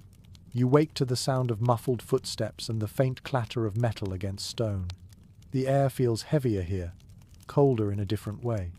This is not a peasant's cottage, but the home of the powerful, a manor or castle, built as much for defence as for comfort. Yet even in such grandeur, warmth is a fragile thing. According to records of royal households, great halls were vast open chambers with high ceilings and stone floors that swallowed heat as quickly as it was made. Fires blazed in enormous hearths at the centre of the room, but their warmth rarely reached the far corners. Servants hurried with bundles of wood to feed the flames, and smoke drifted upward toward a hole in the roof. On cold mornings, frost still formed along the inner walls, glittering faintly in the firelight. You step forward across the flagstones, your breath visible in the dim light. The fire roars, and sparks leap toward the beams high above. Around it, life begins. The Lord's household stirs, servants sweep ashes, dogs stretch near the warmth, and the cook shouts for water from the kitchen below. You can smell roasted meat, even this early, mingling with the faint tang of burning oak. Archaeological evidence from castle remains reveals that tapestries and woven hangings were more than decoration. They trapped air and softened draughts that slipped through cracks in the masonry. The richer the lord, the thicker the fabric. Some were lined with wool or fur, turning the cold stone walls into something almost gentle. When you touch one now, it feels heavy and faintly oily from years of fire smoke. One curious report from a medieval visitor's journal describes how nobles sometimes moved their entire beds closer to the hearth during winter, dragging them each evening to capture more heat. The servants followed, carrying embroidered curtains that surrounded the bed on all sides. Inside those curtains, the air grew warm and close, scented with perfume and candle wax. Outside, the hall remained cold enough to mist your breath. You glance upward. A wooden screen separates the sleeping areas of the lord and lady from the main hall. The idea of privacy is still new here, but even the faintest barrier helps hold warmth. Above that screen, smoke curls lazily toward the rafters. The smell of burning pine fills the air. Researchers continue to debate whether castle life was more comfortable than peasant life during deep winter. Some claim the stone walls offered better protection, while others argue that their sheer size made them impossible to heat. A peasant's hut, small and smoky, might have felt far cozier than this grand hall filled with draughts. You can feel both truths here, splendor and chill, abundance and emptiness. An unusual detail from 14th century household accounts reveals that servants often slept near the kitchen, where the heat from the ovens lingered. The stone corridors between sleeping chambers were so cold that even the dogs refused to walk them at night. A boy would rise before dawn to light rush torches, guiding the household through the gloom. The hiss of his footsteps echoed down the hall like a memory. The fire remains the center of life even in this place of wealth. People gather close to it just as villagers do, sharing warmth and gossip. The difference lies only in scale. Instead of one pot of stew, there are platters of roasted game. Instead of a wooden stool, there are carved chairs lined with fur. Yet the need is the same, the yearning identical, to feel heat on the skin, to hold a cup of something hot, to forget for a moment that outside lies frost and hunger. A delightful oddity found in courtly records tells of nobles burning aromatic herbs, amber, or even imported resin to scent their halls. The fragrance masked the smell of smoke and added a note of luxury. Some believed certain scents protected against sickness. Others burned them simply because they could. You imagine the air thick with the mingled smells of rosemary, pine, and wood ash, a perfume of privilege and cold. According to contemporary chroniclers, the walls of some castles contained built-in flues that carried heat from fires below into upper chambers.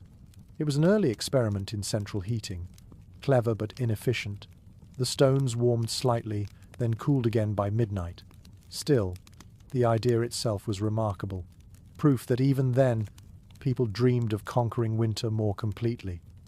You wander toward the great fireplace, drawn by its immense glow. The logs inside are the size of small trees. A servant uses an iron hook to shift them, sending up a burst of sparks that dance across the soot-darkened chimney. The heat reaches your face, and for a moment it feels alive, almost sentient. Some researchers believe that the layout of the medieval Great Hall shaped social order itself.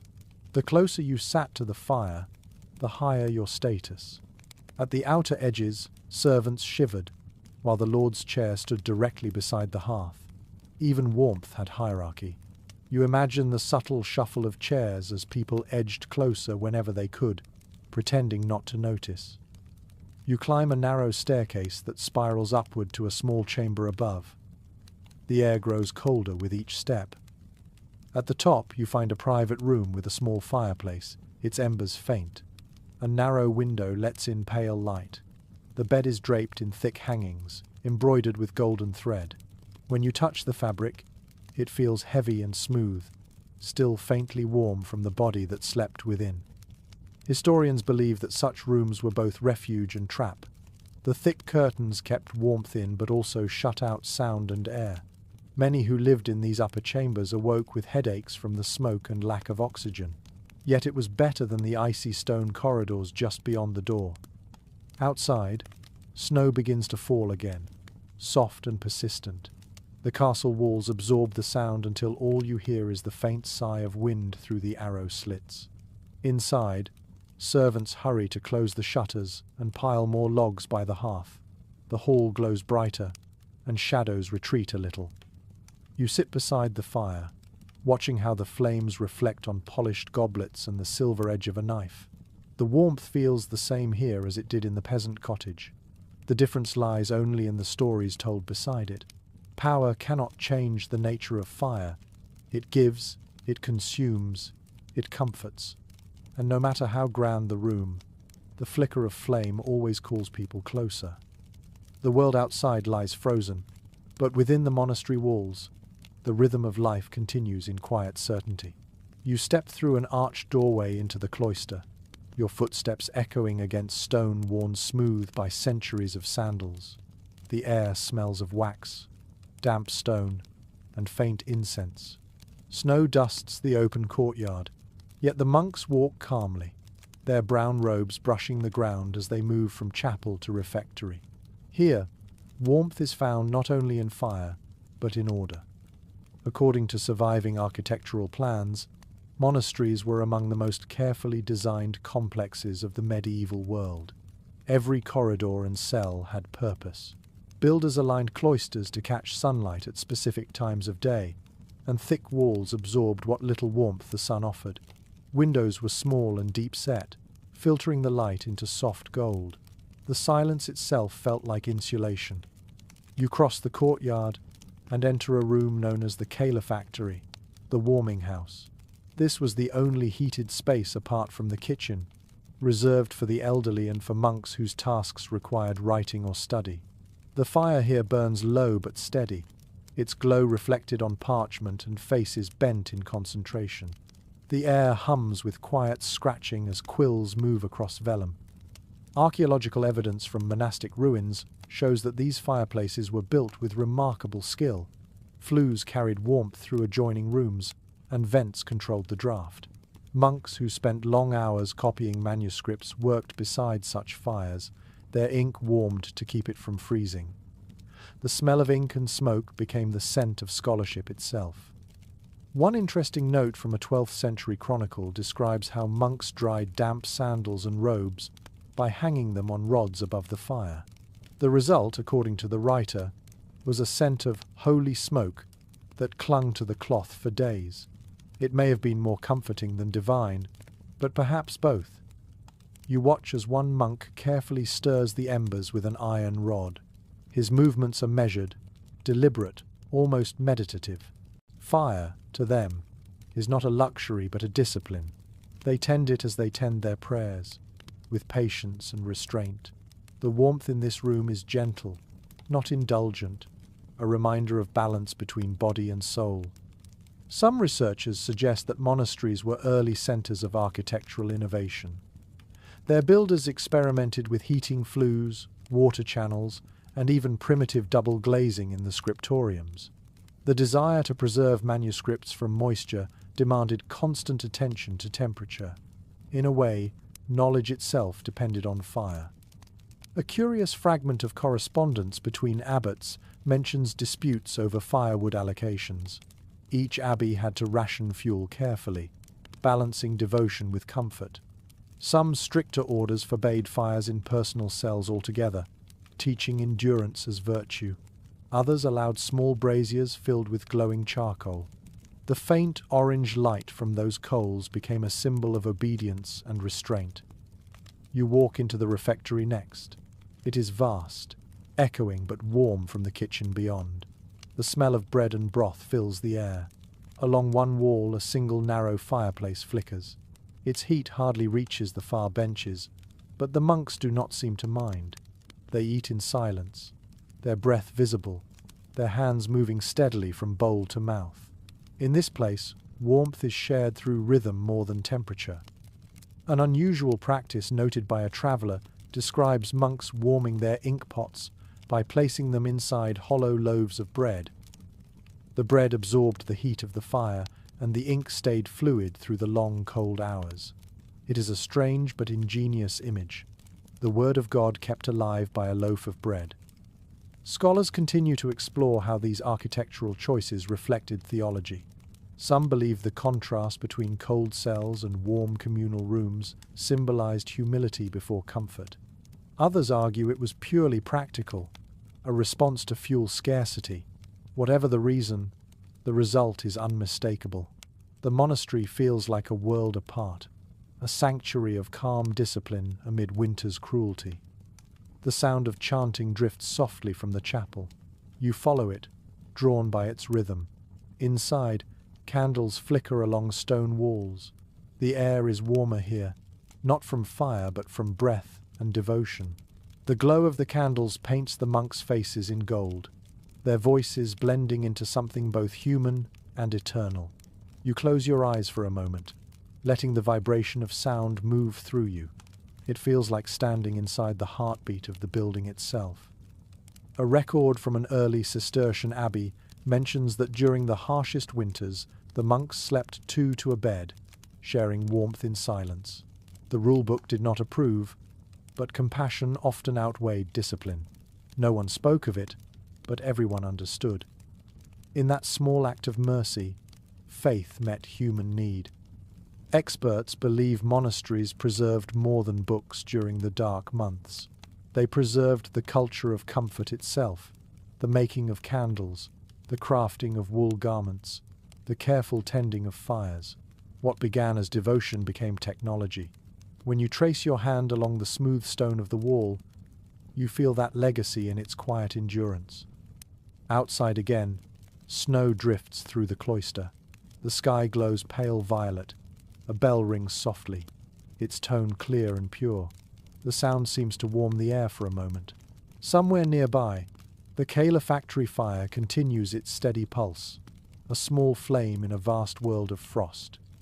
You realize that the monastery's warmth is not measured in degrees. It is measured in patience, ritual, and the constancy of human hands that never let the flame die. In this place, fire is prayer, and every spark is a word of faith. By the time winter has wrapped itself around the land, the rhythm of survival becomes a shared song. You walk through the village once more, and the cold feels softer now, as if it has been tamed by laughter, by the smell of baking, by the murmur of human voices. This is the season when warmth becomes not only physical but communal. It is the warmth of festivals, of neighbors gathered around shared fires, of stories that stretch deep into the longest nights. According to parish records and early festival calendars, winter was filled with feast days that broke the monotony of hunger and cold. Christmas, Candlemas, and even local saints' days were excuses to open the doors, share ale, and forget hardship for a while. In some places, Villagers moved from house to house with songs and torches, their voices echoing through the frozen air. You can almost hear it now, the rise and fall of music against the snow, rough but joyful. Inside a cottage, preparations begin early. The room smells of roasted grain and honeyed ale. A woman stirs a pot of pottage while children string berries onto thread to hang above the hearth. Someone sharpens a knife. Another hums an old tune about the turning of the year. Every motion has rhythm. Every sound a kind of celebration. One interesting note from manorial rolls mentions that during Yuletide, villagers were allowed to take extra wood from the Lord's forest without penalty. It was a rare kindness, a recognition that warmth itself was part of the season's mercy. Fires burned longer those nights, and even the poorest doorways glowed. The scent of pine and oak filled the streets like incense. A curious practice noted in rural France describes families keeping a Yule log burning for 12 nights. Each evening a small piece was lit from the previous ember, symbolizing continuity and protection. The ashes were then scattered in the fields to bless the soil for spring.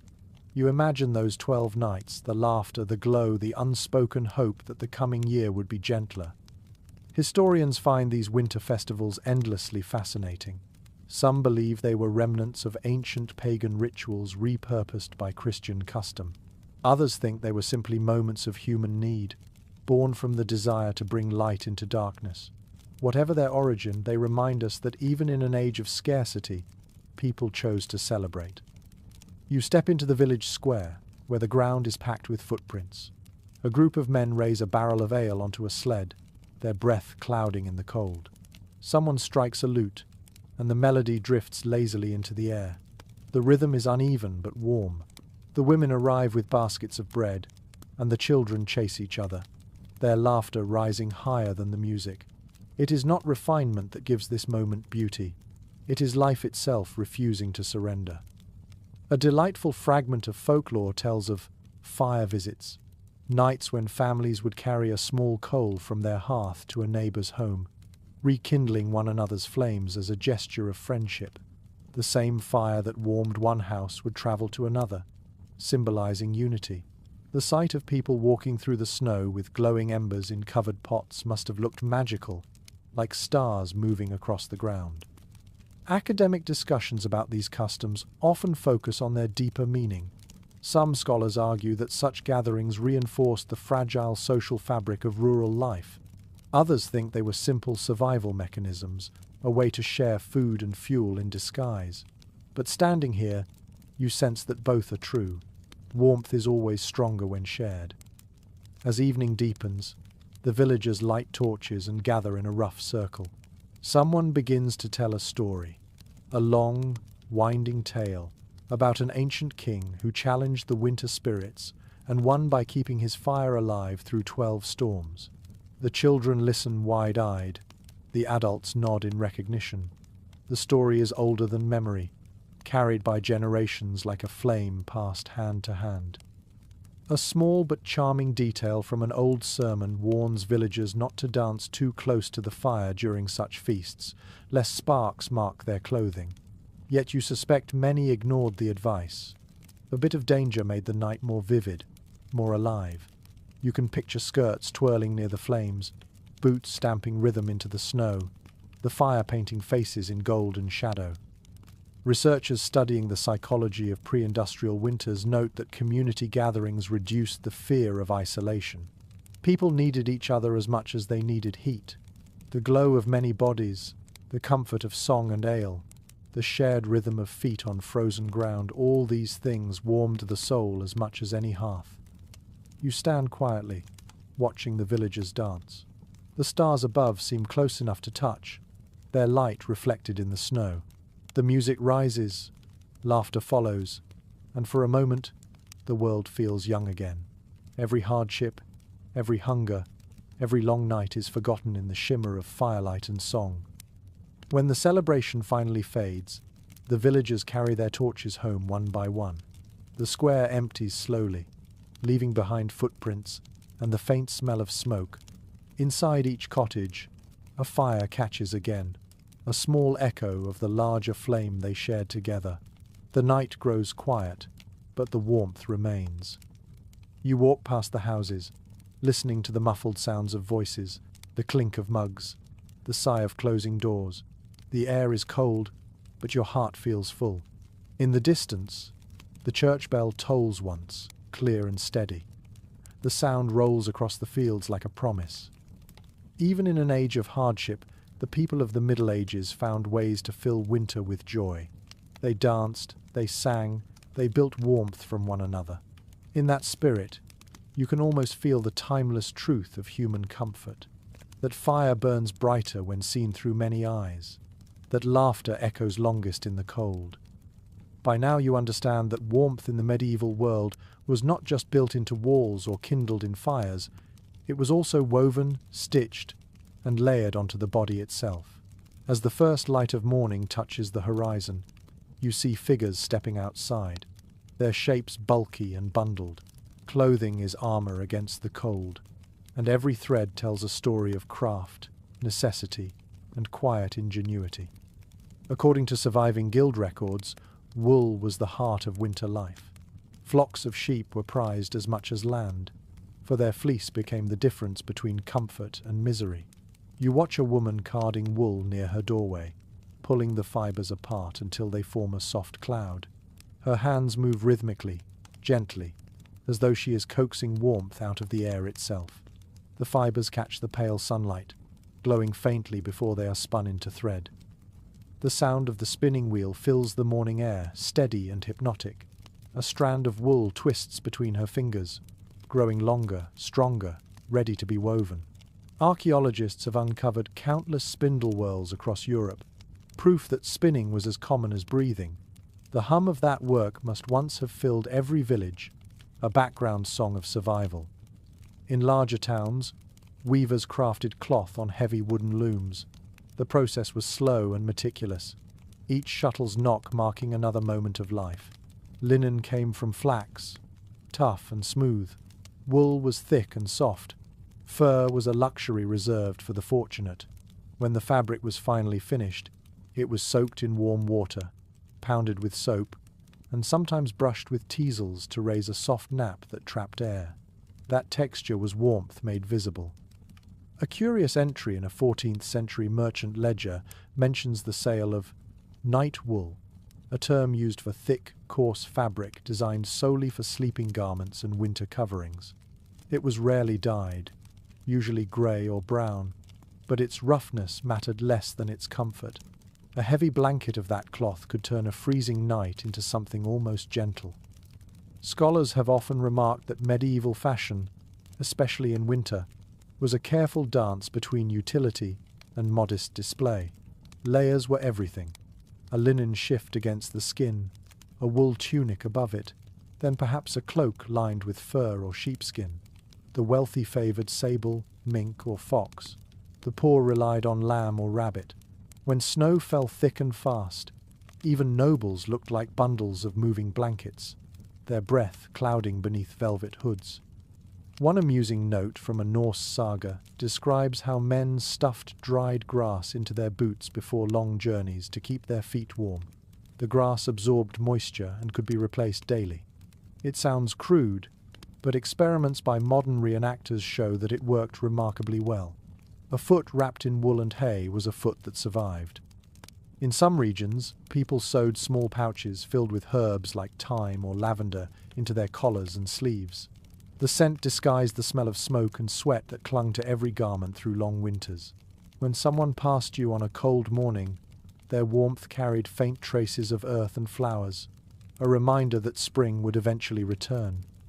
Researchers continue to debate whether clothing colours reflected status or simply personal taste. Some claim the poor wore dull browns and greys because natural dyes were expensive. Others point to evidence of bright vegetable pigments, reds, yellows, greens found in peasant textiles. You can imagine how those splashes of colour must have brightened a grey village, like petals surviving through frost. A curious record from an English abbey mentions that monks were allowed an extra woolen robe during harsh winters. The rulebook stated that it was not for luxury, but for the preservation of life. Even in the strictest orders, warmth was recognized as divine necessity. The simple act of layering became a prayer in fabric. You watch as villagers gather for morning chores. Their cloaks flap lightly in the wind, edges rimmed with frost. Some tie scarves over their mouths to warm their breath. Children wear hoods so large that only their eyes peek out. Everyone moves carefully, conserving heat with each step. The cold is a presence, a silent guest that everyone acknowledges without fear. An endearing detail from a merchant's diary tells of travelling peddlers who sold warming stones wrapped in cloth. People would place them inside pockets or under cloaks during journeys. They stayed hot for hours when heated in ashes. Holding one now, you can feel the echo of those small, ingenious comforts that bridge the gap between hardship and hope.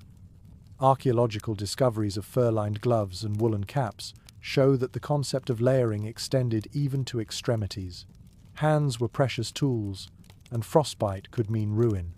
A farmer's mittens, crudely stitched from sheepskin, and a noble's embroidered gloves both served the same sacred function: to preserve touch, to keep the ability to work, to feel.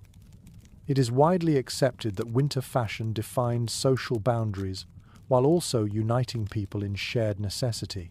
The poor could envy the silk-lined cloaks of their lords, yet all of them felt the same cold biting at their fingers. Warmth was the one universal language, spoken through cloth, fur, and wool. As afternoon fades, you watch villagers return indoors. Cloaks hang beside hearths, steaming gently. The air fills with the rich smell of wet wool drying. It is not unpleasant. It is the scent of endurance, the smell of human presence pushing back against the chill. A final curious note found in household accounts describes how some families passed garments from generation to generation, repairing them endlessly. A child's winter cloak might once have belonged to a grandparent. Each patch carried memory, each stitch a story. You can picture hands mending by firelight, the soft murmur of thread pulled through fabric, the warmth of shared history sewn into every seam. As night returns, you wrap an imaginary cloak tighter around yourself. You can feel the layers, the weight of the fabric, the faint prick of wool against your neck. Outside, the snow falls silently, and inside, the fire hums, wrapped in warmth both real and remembered. You understand why people treasured these garments. They were not fashion. They were love made visible. Evening descends again, and the air inside the cottage grows thick with the mingled scents of life. You stand near the door and breathe it in. It is not a perfume of comfort by modern standards, yet it holds a strange appeal. Smoke from the hearth mixes with the musk of wool and tallow, the tang of cooked vegetables, and the faint sweetness of herbs drying from the rafters. This is the smell of survival, of people and fire living side by side through the endless winter nights. According to surviving inventories from manor kitchens and townhouses, smell was something every medieval home learned to manage rather than erase. Fresh air was precious in a world of smoke and livestock. So instead of fighting the scent of daily life, people layered it with other aromas.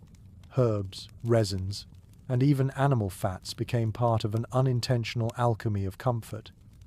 You look around the room and see bundles of thyme, sage, and lavender hanging from the beams, their colours dulled but their fragrance still strong. A woman crushes some between her palms and sprinkles the leaves into the rushes on the floor. When she walks, the scent rises faintly with each step, soft and green. Later, the herbs will dry completely, ready to be thrown into the fire to freshen the air. Archaeological traces of hearth ash reveal that families sometimes burned rosemary, pine needles, or bits of sweet flag root. The smell would linger for hours, masking the sharp edge of smoke. In monasteries, frankincense or myrrh added an echo of the sacred to everyday living. The same smoke that stung the eyes could suddenly feel holy. A curious note found in a 13th century household manual recommends boiling vinegar with sage and rosemary to clear the air of heaviness. The steam filled the room with sharp, clean fragrance.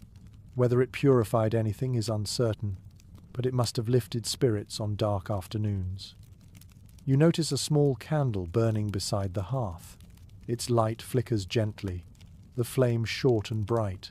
The candle is made of tallow, animal fat poured into a clay mold around a linen wick. The smell is unmistakable, earthy and greasy, but familiar. In wealthier homes, beeswax candles burned cleaner and sweeter, their honeyed scent prized almost as much as their light. The air inside such rooms would shimmer with a golden glow, soft and fragrant.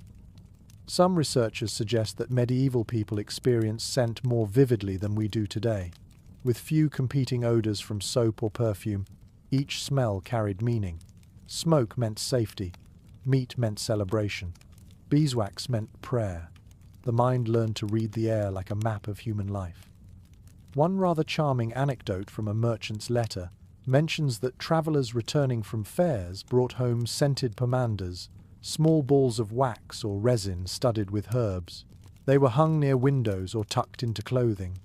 A peasant might have one filled with cloves if fortune allowed, a rare spice said to ward off illness. To hold such an object was to hold warmth made tangible. The kitchen itself becomes its own world of smells. You can almost taste the smoke that has seeped into every utensil. A pot of broth simmers over the coals, the scent thick with onions and salted pork. Steam gathers near the ceiling, carrying with it traces of earth, iron, and life. In the corner, a man sharpens his knife, and the sound mingles with the soft hiss of the pot. The smell of metal and fat fills the space between them. An unusual superstition recorded in rural England describes people tossing bits of bread crust into the fire while cooking, believing that the rising smoke carried away sickness. It is easy to imagine someone repeating that gesture night after night, not entirely trusting it, yet unwilling to stop. Scholars have long argued whether these aromas, smoke, herbs, wax and food were oppressive or comforting. Some think the air inside such homes was unbearable, while others insist it became the scent of belonging, a fragrance learned from childhood that meant safety and home. Standing here, surrounded by that invisible tapestry of smells, you understand how both could be true. A delightful piece of trivia tells that taverns near monasteries often scented their ale with heated pine resin during the coldest months. The sticky sweetness flavored the drink and filled the air with a sharp, clean scent. Patrons would leave reeking of both smoke and resin, proof they had been warmed twice over. You glance toward the bed in the corner. The straw mattress smells faintly of hay and sweat, but above it hangs a sachet of dried lavender and mint. Someone stitched it from scraps of cloth, a small gesture of comfort in a smoky world. When the breeze from the window stirs it, the fragrance drifts through the air, soft and soothing. Modern experiments in reconstructed medieval homes reveal that even with all the smoke, the air was rarely stagnant. The constant movement of fire, the cracks in the walls, the open roofs, all these created a slow circulation. The smoke clung to hair and fabric, but it also dried meat, cured hides, and discouraged insects. What we might call stench, they likely called safety. You close your eyes and breathe deeply again. The scent is thick, layered, alive. Each note tells a story. Pine for the woods where the firewood came from. Thyme for the fields harvested months ago. Tallow for the animals that gave their strength to the household. Every breath is a reminder that nothing here goes to waste, that even the air holds memory. The fire pops softly, releasing another puff of sweet smoke. The candle wavers, its wick almost spent. The room glows with a faint haze that blurs every outline into gold and grey. You realize that this, more than anything, is the feeling of medieval coziness, not clean, not sterile, but alive with the scent of everything that sustains it. When you step outside, the night air cuts sharp against your face. You can still smell the hearth on your clothes, the smoke clinging like a second skin. Behind you, the house exhales another curl of grey into the sky. It is not unpleasant. It is home breathing. It is deep night again, the kind where the stars look frozen in place. You sit quietly by the fire, and your ears begin to notice what your eyes cannot see. Sound, here, is not a distraction but a kind of companionship. In the medieval winter, the silence of the world was vast, and so every creak, every crackle, every sigh of wind carried meaning. The house itself spoke in whispers, and those whispers could be comforting or strange. According to diaries and rural accounts, villagers often judged the weather by the sounds their homes made. If the roof timbers moaned and popped, frost was tightening its grip. If the thatch rustled, a storm might be coming. The cold made everything musical. Even the snow outside had a voice, a faint crunch underfoot, or a distant groan as it shifted on the roof. You close your eyes and listen. The first sound is the hearth, steady and alive. Wood hisses as moisture escapes, a rhythm like distant breathing. Now and then, a log splits with a muffled crack, and embers tumble softly to the stones. The fire becomes its own language, the nightly conversation between flame and fuel. It tells you when to feed it, when to rest. Above you, the roof murmurs as the wind curls around it. The sound is low, like someone sighing through their teeth. It mixes with the faint flutter of thatch, the rustle of straw shifting in the rafters. The beams creak slowly, stretching like tired limbs. You imagine each sound as part of a symphony of survival. This is the voice of a living structure, breathing and settling against the weight of winter. Archaeologists studying preserved timbers from medieval houses discovered that some beams carry tiny burn marks along their edges. They call them ritual protection marks. People believed that the sound of wood cracking could be caused by mischievous spirits, and so they scorched patterns into the beams to keep the house quiet. Perhaps it was superstition, or perhaps it was comfort, an attempt to make the building a little less mysterious. A delightful detail from a Welsh folk tale tells of families who thanked their houses out loud at night. "Sleep well, old bones," they would say to the beams before going to bed. In their minds, a home was not an object but a companion, one that needed kind words to stay strong. You try it yourself in a whisper, and the creaking above seems to pause for a heartbeat as if listening. Outside, the wind changes direction. Through the walls you hear it sliding along the frozen ground, scraping over drifts of snow. The faint sound of distant animals drifts in the bark of a dog, the call of an owl, the lowing of cattle in a nearby byre. Every sound outside has weight in this quiet world. It tells you that life still moves beyond the walls, that even in the cold, the earth is never completely still. Scholars who reconstructed medieval houses once wrote that the sound of insulation itself played a role in comfort. Moss between timbers, rushes on the floor, and thick curtains muffled echoes, creating a soundscape that modern visitors described as velvet silence. Imagine that, a quiet, so complete it feels like a blanket. You could hear a pin drop, a whisper, even the slow settling of ashes in the hearth. You sit back and listen again. Someone in another corner of the house coughs softly, and the sound folds neatly into the rhythm of the night.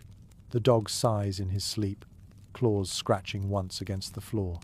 In the distance, water drips from the roof where the snow has begun to thaw just enough to run in slow drops. It hits a wooden bucket outside, pinging gently, each note perfectly spaced. The entire house seems to breathe in time with these small noises. Experts studying medieval psychology suggest that people found reassurance in familiar sounds. The creak of a beam, the murmur of the wind, the bubbling of a pot, all these meant life was continuing as it should. Silence, in contrast, could be unsettling, a sign that the fire had gone out or something had gone wrong. To sleep in total quiet was to sleep on the edge of danger. Here is a curious bit of trivia. Some households tied small bells to the latch of the door, not only to ward off intruders, but to hear the movement of the night. A gust of wind would ring them faintly, reminding the sleepers that the world outside was still turning. You picture the faint chime mixing with the sound of breathing and firelight, a lullaby of metal and flame. The voices of people add another layer. Families spoke softly at night, partly to save energy, partly because loud sounds felt out of place. A whispered prayer, a child murmuring in sleep, A story half told before fading into drowsiness, these created a rhythm that matched the pulse of the hearth. You can almost hear it now, words floating in the warm air like slow smoke. Some experts think that medieval people heard their environment in a deeper way than we do. With fewer distractions, their ears became attuned to every nuance. The change in wind direction, the crack of ice, the sigh of livestock. They knew the difference between a log collapsing naturally and one that meant trouble. Sound was their clock, their weather vane, their reassurance that they were still alive. You shift closer to the fire, feeling the floor's soft give beneath your feet. The rushes rustle slightly as you move. Somewhere in the thatch, a mouse scurries. You hear it nibbling, quick and secretive. Instead of annoyance, you feel only familiarity. The mouse is part of the night's orchestra too, another small life sharing the warmth. The air vibrates faintly as the wind rises again, brushing past the chimney. The flames respond with a low roar, brightening for a moment before settling back to their gentle hiss. The light flickers across the walls, making the shadows sway in rhythm. Every sound becomes a story, every creak, a memory of the day's labor frozen in wood and stone. You lean your head back and close your eyes. The sounds blend together until they become one vast, living hum. It is as though the house itself is singing softly to you, a lullaby made of smoke, wind, and time. In this song, there is no fear, only the calm of things enduring exactly as they should. Outside, the snow falls again, muffling the world into peace. Inside, the fire crackles one last time, steady and sure. You breathe deeply, surrounded by sound that feels like touch. The medieval night, far from silent, hums with warmth. The cold deepens until it feels as though even the stars might crack. You sit closer to the fire now, watching the shadows shift on the walls, and you notice something else moving quietly through the night: belief. In the medieval world, warmth and protection were never trusted to wood and fire alone. People filled the dark with charms, prayers, and peculiar remedies to keep frost and sickness at bay. The mind, after all, was another kind of hearth. According to early medical texts and herbal manuscripts, people believed cold was not just a sensation but a living force that crept into the body and soul. To fight it, they brewed strange mixtures of honey, wine, and crushed herbs. A popular tonic known as posset was made from hot milk curdled with ale and spiced with nutmeg or cloves if fortune allowed. It soothed the throat, warmed the belly, and carried the faint hope of protection.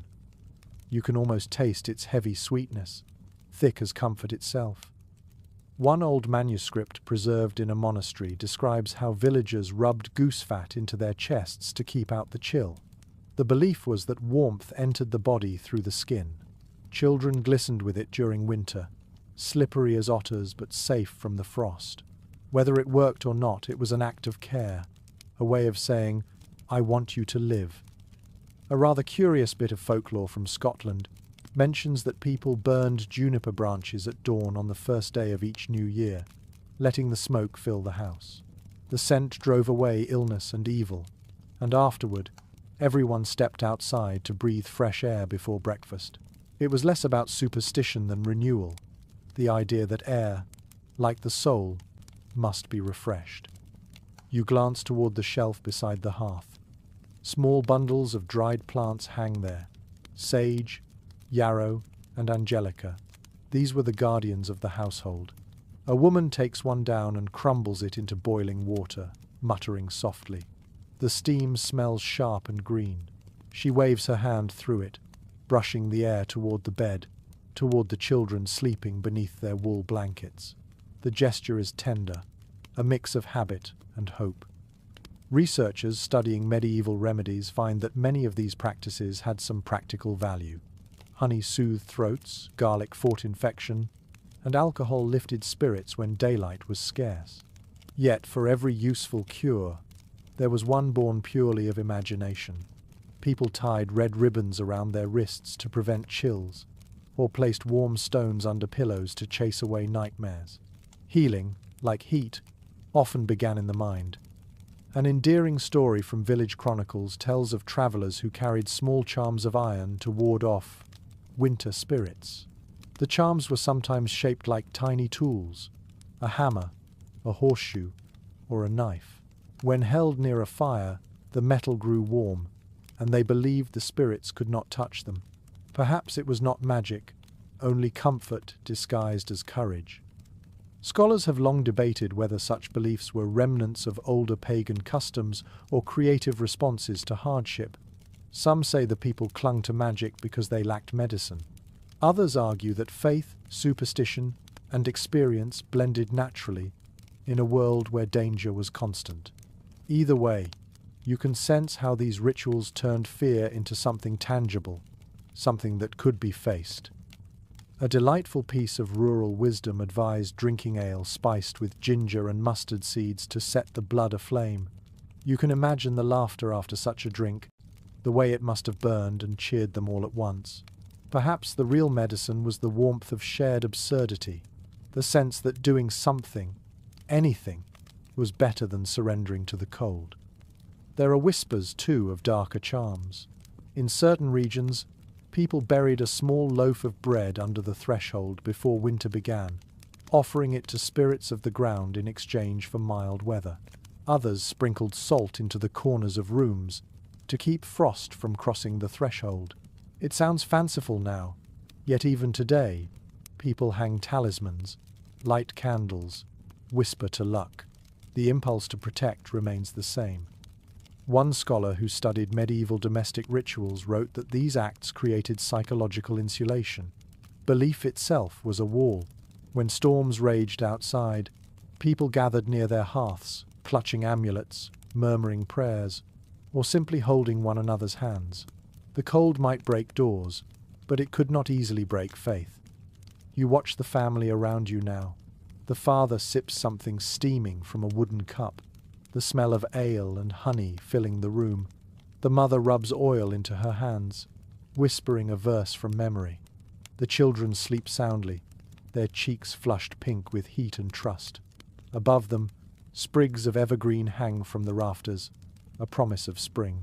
The fire crackles, reflecting in their faces like small suns.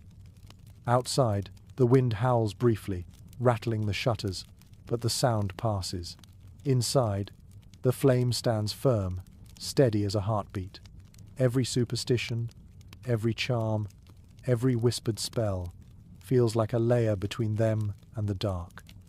Researchers studying the anthropology of cold climates suggest that rituals of warmth were as vital as physical fire. They gave people rhythm, comfort, and meaning. The act of brewing a tonic, lighting a candle, or muttering a blessing turned chaos into routine, and routine was survival.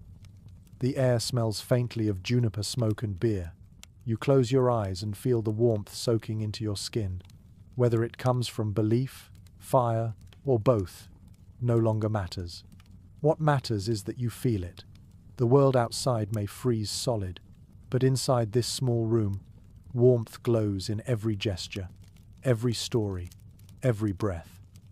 As you drift closer to sleep, you hear one last soft sound, the woman's voice, low and gentle, whispering something like a lullaby. Perhaps it is a prayer, or perhaps it is simply gratitude for another night survived. Either way, it settles over you like a blanket, and you let it. The cold does not belong to one country alone. As you travel further in your imagination, the map of medieval winter widens. You see snow-blind landscapes of the far north, fog-heavy valleys of the Alps, and frozen plains where wooden houses gleam with frost. Each culture faced the same enemy and answered it with its own kind of genius. You feel the unity of need beneath the differences of language and land.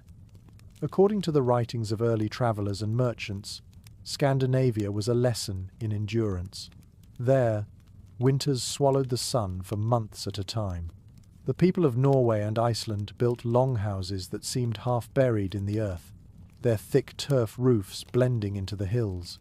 Inside, the air was dark but warm, filled with the smell of smoke and wool. Families, livestock and tools shared the same space. The walls, made from layers of timber and sod, trapped heat so well that snow sometimes melted on the roof even in midwinter. Archaeological findings from Icelandic farms show that hearths were long and central, stretching down the middle of the room. People slept in alcoves carved into the sides, their heads turned toward the fire's glow. The rhythm of crackle and hiss was the rhythm of life itself. The air inside those houses must have been thick with the smell of peat and the sweet, damp scent of earth. It was warmth drawn from the ground, steady and deep. A curious note from a Norse saga tells of families hanging fish above their hearths to smoke them through the season. The rising heat preserved the food and perfumed the hall with a salt-rich aroma. Even necessity had its pleasures. When storms howled outside, that scent of fire and sea reminded them of survival. You turn your mind eastward, toward the endless white of medieval Russia. There, homes called izbas stood like squat wooden ships in a sea of snow. They were built of thick logs, the gaps sealed with moss and clay. Inside, the great oven ruled the room. It was not only for cooking but for sleeping, sitting, even healing. People climbed onto the wide top of the oven to rest, soaking up the stored heat of the day's fire. The warmth seeped into their bones, slow and comforting. Some researchers describe the Russian stove as one of history's most efficient heaters. It burned little wood, but radiated for hours. Children and elders often slept directly above it, while cats curled in the corners, purring like small engines. The air smelled of bread and pine resin, thick and familiar. Even the poorest could feel rich in that glow. In the mountainous heart of Europe, the alpine villages had their own wisdom. Houses were built of heavy stone on the ground floor and timber above, combining strength with insulation. Animals were kept below, their body heat rising through the floorboards. Above them, families slept snugly under wool and fur, warmed by the life beneath their feet. The night carried the low music of cows shifting in their stalls and bells clinking softly. One delightful detail from Swiss folklore describes families storing apples and herbs in the rafters through winter. The scent drifted down as the fire warmed the air, filling the house with sweetness. They called it the smell of tomorrow, a small reminder that spring would come again. Historians who study architecture across these regions often speak of adaptation as art. Every climate, every terrain produced its own rhythm of warmth. The same principles repeated: low ceilings, shared spaces, thick walls, and the magic of fire. Yet the materials changed with the land turf in the north, logs in the east, stone in the mountains. In every case, people built homes that mirrored their landscapes, turning the cold itself into part of their design. In northern France and England, homes grew taller over time, chimneys rising like proud towers. In Italy, where frost visited only rarely, people built wide hearths for cooking but left the windows open to light. In the farthest reaches of Scandinavia, snow buried the world to the eaves, and warmth came from shared breath more than brick or wood. The details differed, but the spirit was the same: make do, hold fast, and keep the flame alive. A lovely and little-known fact from the Finnish countryside tells of families storing glowing coals inside hollow logs when they travelled between villages. The coals could smoulder for hours, ready to rekindle a fire at journey's end. They carried warmth with them like a talisman, proof that home could be remade wherever the spark survived. Experts often note how architecture followed belief. In Russia, warmth was sacred, and the oven became almost an altar. In Scandinavia, the hearth was the seat of ancestors, the centre of household luck. In Central Europe, a fire burning through Christmas night was thought to keep the devil himself at bay. To tend a flame was to protect one's soul as much as one's body. You picture these distant homes now, each one glowing against the endless dark. A Norse hall humming with voices, a Russian izba filled with quiet laughter, an alpine farmhouse wrapped in snow. Their smoke rises into the same sky, curling upward like prayers from different tongues joining in one silent chorus. Scholars often remark that winter shaped community as much as geography did. Where the cold was fiercest, cooperation was strongest. In northern villages, neighbors shared wood and labor. In mountain towns, people built barns and roofs together before the first snow. A single warm fire was often the work of many hands. As the night deepens, you feel the threads connecting these distant worlds. The same instincts, the same gestures, stacking logs, tucking furs, lighting lamps, whispering goodnight to the fire. Across mountains and seas, the rhythm of human warmth beats steadily.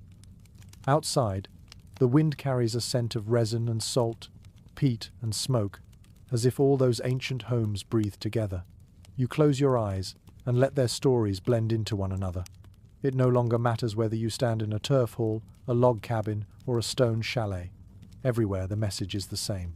To live is to warm, to gather, to endure. The snow drifts quietly against unseen doors, and far away, another fire flickers. The world sleeps beneath a vast blanket of white, and beneath it, 1,000 hearts keep burning. The first thaw begins almost invisibly. You wake one morning and the air smells different, as though someone has opened a hidden door beneath the snow. The wind still carries a chill, but it no longer bites. Instead, it sighs. Water begins to speak again, dripping softly from the eaves, winding down the muddy paths like new veins through sleeping earth. After months of silence, sound and scent return to the world.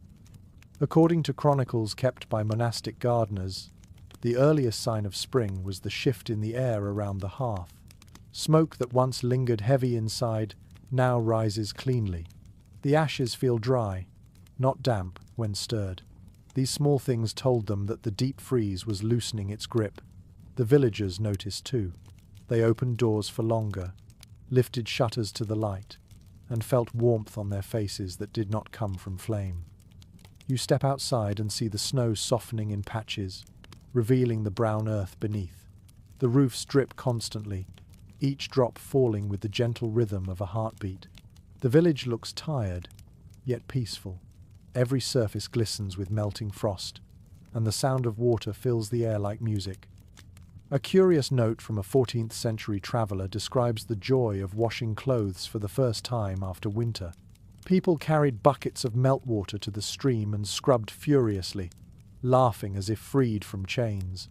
The water was icy, but it meant change, and that was warmth enough. Even the smell of wet linen drying in the weak sun felt miraculous. Inside the homes, fires burn lower now. The smoke thins to a light grey ribbon that curls upward lazily. Wood is rationed carefully. Spring demands patience. The villagers know that too much confidence can summon frost again, so they move slowly, keeping one foot in winter, one in the promise of renewal.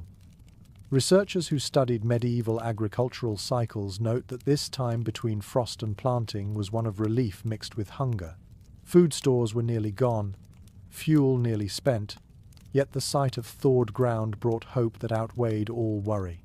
You can almost feel that fragile optimism as you watch the villagers clearing paths, laughing at puddles, and squinting toward the Sunday.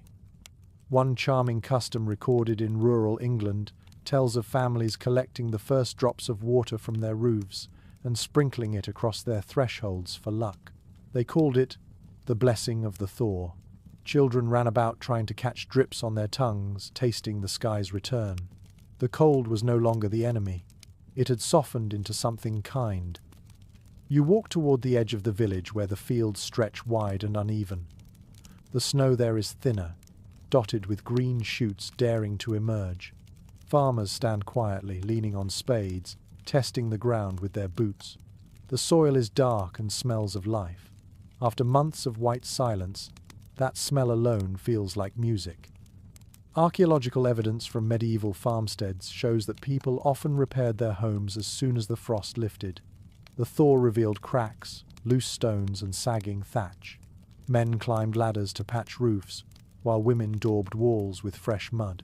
The sound of hammers and laughter replaced the winter creak of settling timbers. Rebuilding was not drudgery, it was celebration. A small but telling entry in a village ledger records the distribution of leftover ash from the hearths. It was scattered on frozen paths to melt ice, or sprinkled on fields as fertilizer. Even the remnants of warmth were useful. The cycle of life folded neatly upon itself. Ash becoming soil, soil feeding firewood, fire returning to ash. Some scholars see this season as the true heartbeat of the medieval year. Winter tested endurance, but spring restored faith. The people did not speak of conquering the cold, only of surviving it well enough to greet the next Sunday. There was humility in that rhythm, a kind of wisdom we rarely practice now. You pause by a cottage and see a woman hanging rushes outside to dry. The fresh bundles will soon replace the old ones on her floor. The air smells of damp straw and thawing mud. She smiles when she notices you watching and says something about the year turning again. Her voice sounds soft, almost reverent. A delightful fragment of folklore from the Alps tells that when the first birds returned, villagers greeted them with breadcrumbs scattered on snow, whispering, "Bring warmth in your wings." Whether anyone believed it literally did not matter. The gesture was an offering to hope itself. Inside the homes, life begins to rearrange.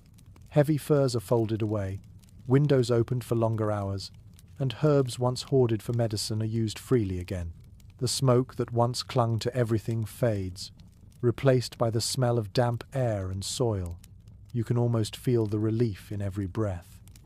Historians note that this season also carried a hint of melancholy. After months of closeness, families who had shared one room began to drift back to their tasks outdoors. The long nights of shared warmth gave way to labor, noise, and distance. Yet even that separation was part of the cycle. Intimacy belonged to winter, renewal belonged to spring. The sound of dripping water grows louder as the afternoon warms. Each drop catches a bit of sunlight and falls like a silver thread. A rooster crows somewhere in the distance, its call sharp and bright. You listen, smiling. The earth, silent for so long, is finding its voice again. A chronicler once wrote that spring did not arrive in a single day, but rather in sighs and murmurs. You understand now what he meant. The thaw is not sudden. It is a slow unwrapping, a gentle release. The fire still burns, but its glow no longer feels like defiance. It feels like gratitude. As night approaches, the air grows colder again, but the fear is gone. The fire burns small and steady. The shutters open to the soft sounds of melting snow. You sit quietly, watching a single star appear above the horizon. The world feels lighter, as though it has been forgiven. The long winter is ending, and the people who endured it are stronger for it. The days grow longer, the snow becomes a memory, and the fires that once roared in every hearth now rest as gentle embers. You walk through the village one last time, the ground soft beneath your boots. The air smells of wet wood, young grass, and smoke fading into the distance. The cold has finally retreated, yet its lessons linger like warmth, still radiating from a stone long after the sun has set. According to letters from medieval households, this was the season of quiet repair. People mended roofs, scrubbed soot from walls, and opened their windows wide to let sunlight flood in. The smoke stains on beams and rafters became familiar friends. Reminders of nights survived. No one complained of the lingering smell of fire. It was proof of victory. You pause by a cottage and see a man stacking wood with care for the next winter. The sound of the logs hitting each other is steady and reassuring.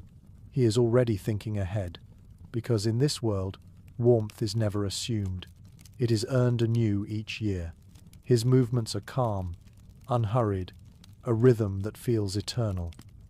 A chronicler from the 15th century once wrote that fire was the oldest friend of man, and the last he should forget. That truth lives in every blackened hearth and every pile of ash spread on the garden soil. The fire that began as defense became memory, and memory became tradition. Each home carried a story of its own endurance. You step inside one last cottage.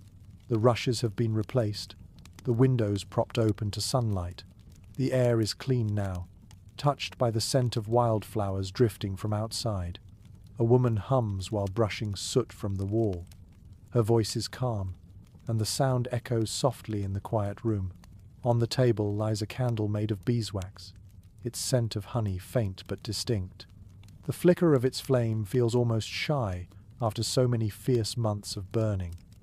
Researchers today often note how the medieval struggle for warmth shaped the way we think about comfort. The word cozy, they say, carries echoes of those long winters. The closeness of bodies, the smell of wool and smoke, the flicker of fire on rough walls. Every modern hearth, every glowing lamp, every cup of tea owes something to those ancient fires that refused to die. A lovely passage from an old folk prayer says, "May the flame you guard in winter guide you through the light of spring." It was whispered as the final ash was cleared from the hearth, part farewell, part blessing. You can picture a family standing together, watching the last curl of smoke rise, each one silently promising to keep the warmth within themselves. Historians sometimes argue that progress separated us from this intimacy with heat and hardship, yet others believe we still carry it, hidden in our habits. The way we gather around fireplaces, candles, or even glowing screens at night reveals that the human heart still seeks the same comfort, the meeting of light, warmth, and companionship against the dark. You wander outside again. The village has changed with the season, but its shape remains familiar. The same roofs that once glistened with frost now shine with sunlight. The same chimneys that coughed out thick smoke now send only wisps into the bright air. Children run across puddles where snow once lay, and dogs bark with the joy of open ground. A curious reflection by a medieval poet likened spring to the hearth of heaven rekindled. You smile at the thought. The sky does feel warmer, as if the world itself were drawing closer to the sun's fire after a long sleep. The ice of the river cracks, and the water flows clear and bright, carrying away the last traces of winter's shadow. Inside the homes, the hearths rest for now, but the ashes are not forgotten.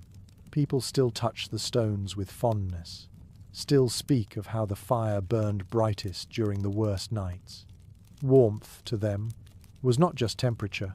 It was memory, skill, love, and faith combined into something almost sacred. As you walk past the last house, a faint breeze carries the smell of distant wood smoke from another valley. You realize that somewhere, someone else is lighting a fire, tending it carefully, watching it glow as their ancestors did. The thread of warmth runs unbroken through centuries. You stop at the edge of the fields and look back. The village glows in the afternoon light, its cottages small and strong. It is easy to forget how fragile each one once seemed under the weight of snow. Yet the proof of endurance stands right there in their sturdy walls and smoke-darkened beams. The people have survived, and in their survival, they have left behind a legacy far greater than stone or timber. They taught the world how to make warmth out of whatever it could find. You stand still for a moment longer, listening. There is no wind, no crackle of fire, only the faint hum of life returning. The season of ice has passed, but the feeling of the hearth remains, glowing softly somewhere deep within you.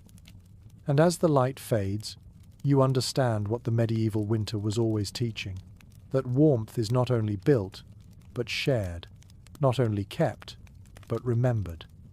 The story quiets now, as all nights eventually do. You can still feel a trace of the fire's heat on your skin, though the flames are gone. Outside your window, imagine snow melting into dark soil, the last breath of winter sliding gently away. The air smells clean again, soft with promise. Let your thoughts drift back through the journey you have taken. You have walked through smoke-filled cottages and stone halls, through monasteries humming with quiet prayer, and villages glowing with laughter. You have heard the creak of beams, the sigh of wind, the slow heartbeats of fires that kept whole families alive. Every ember you saw was a thread connecting you to those who came before, to hands that built warmth from soil, wood, and will.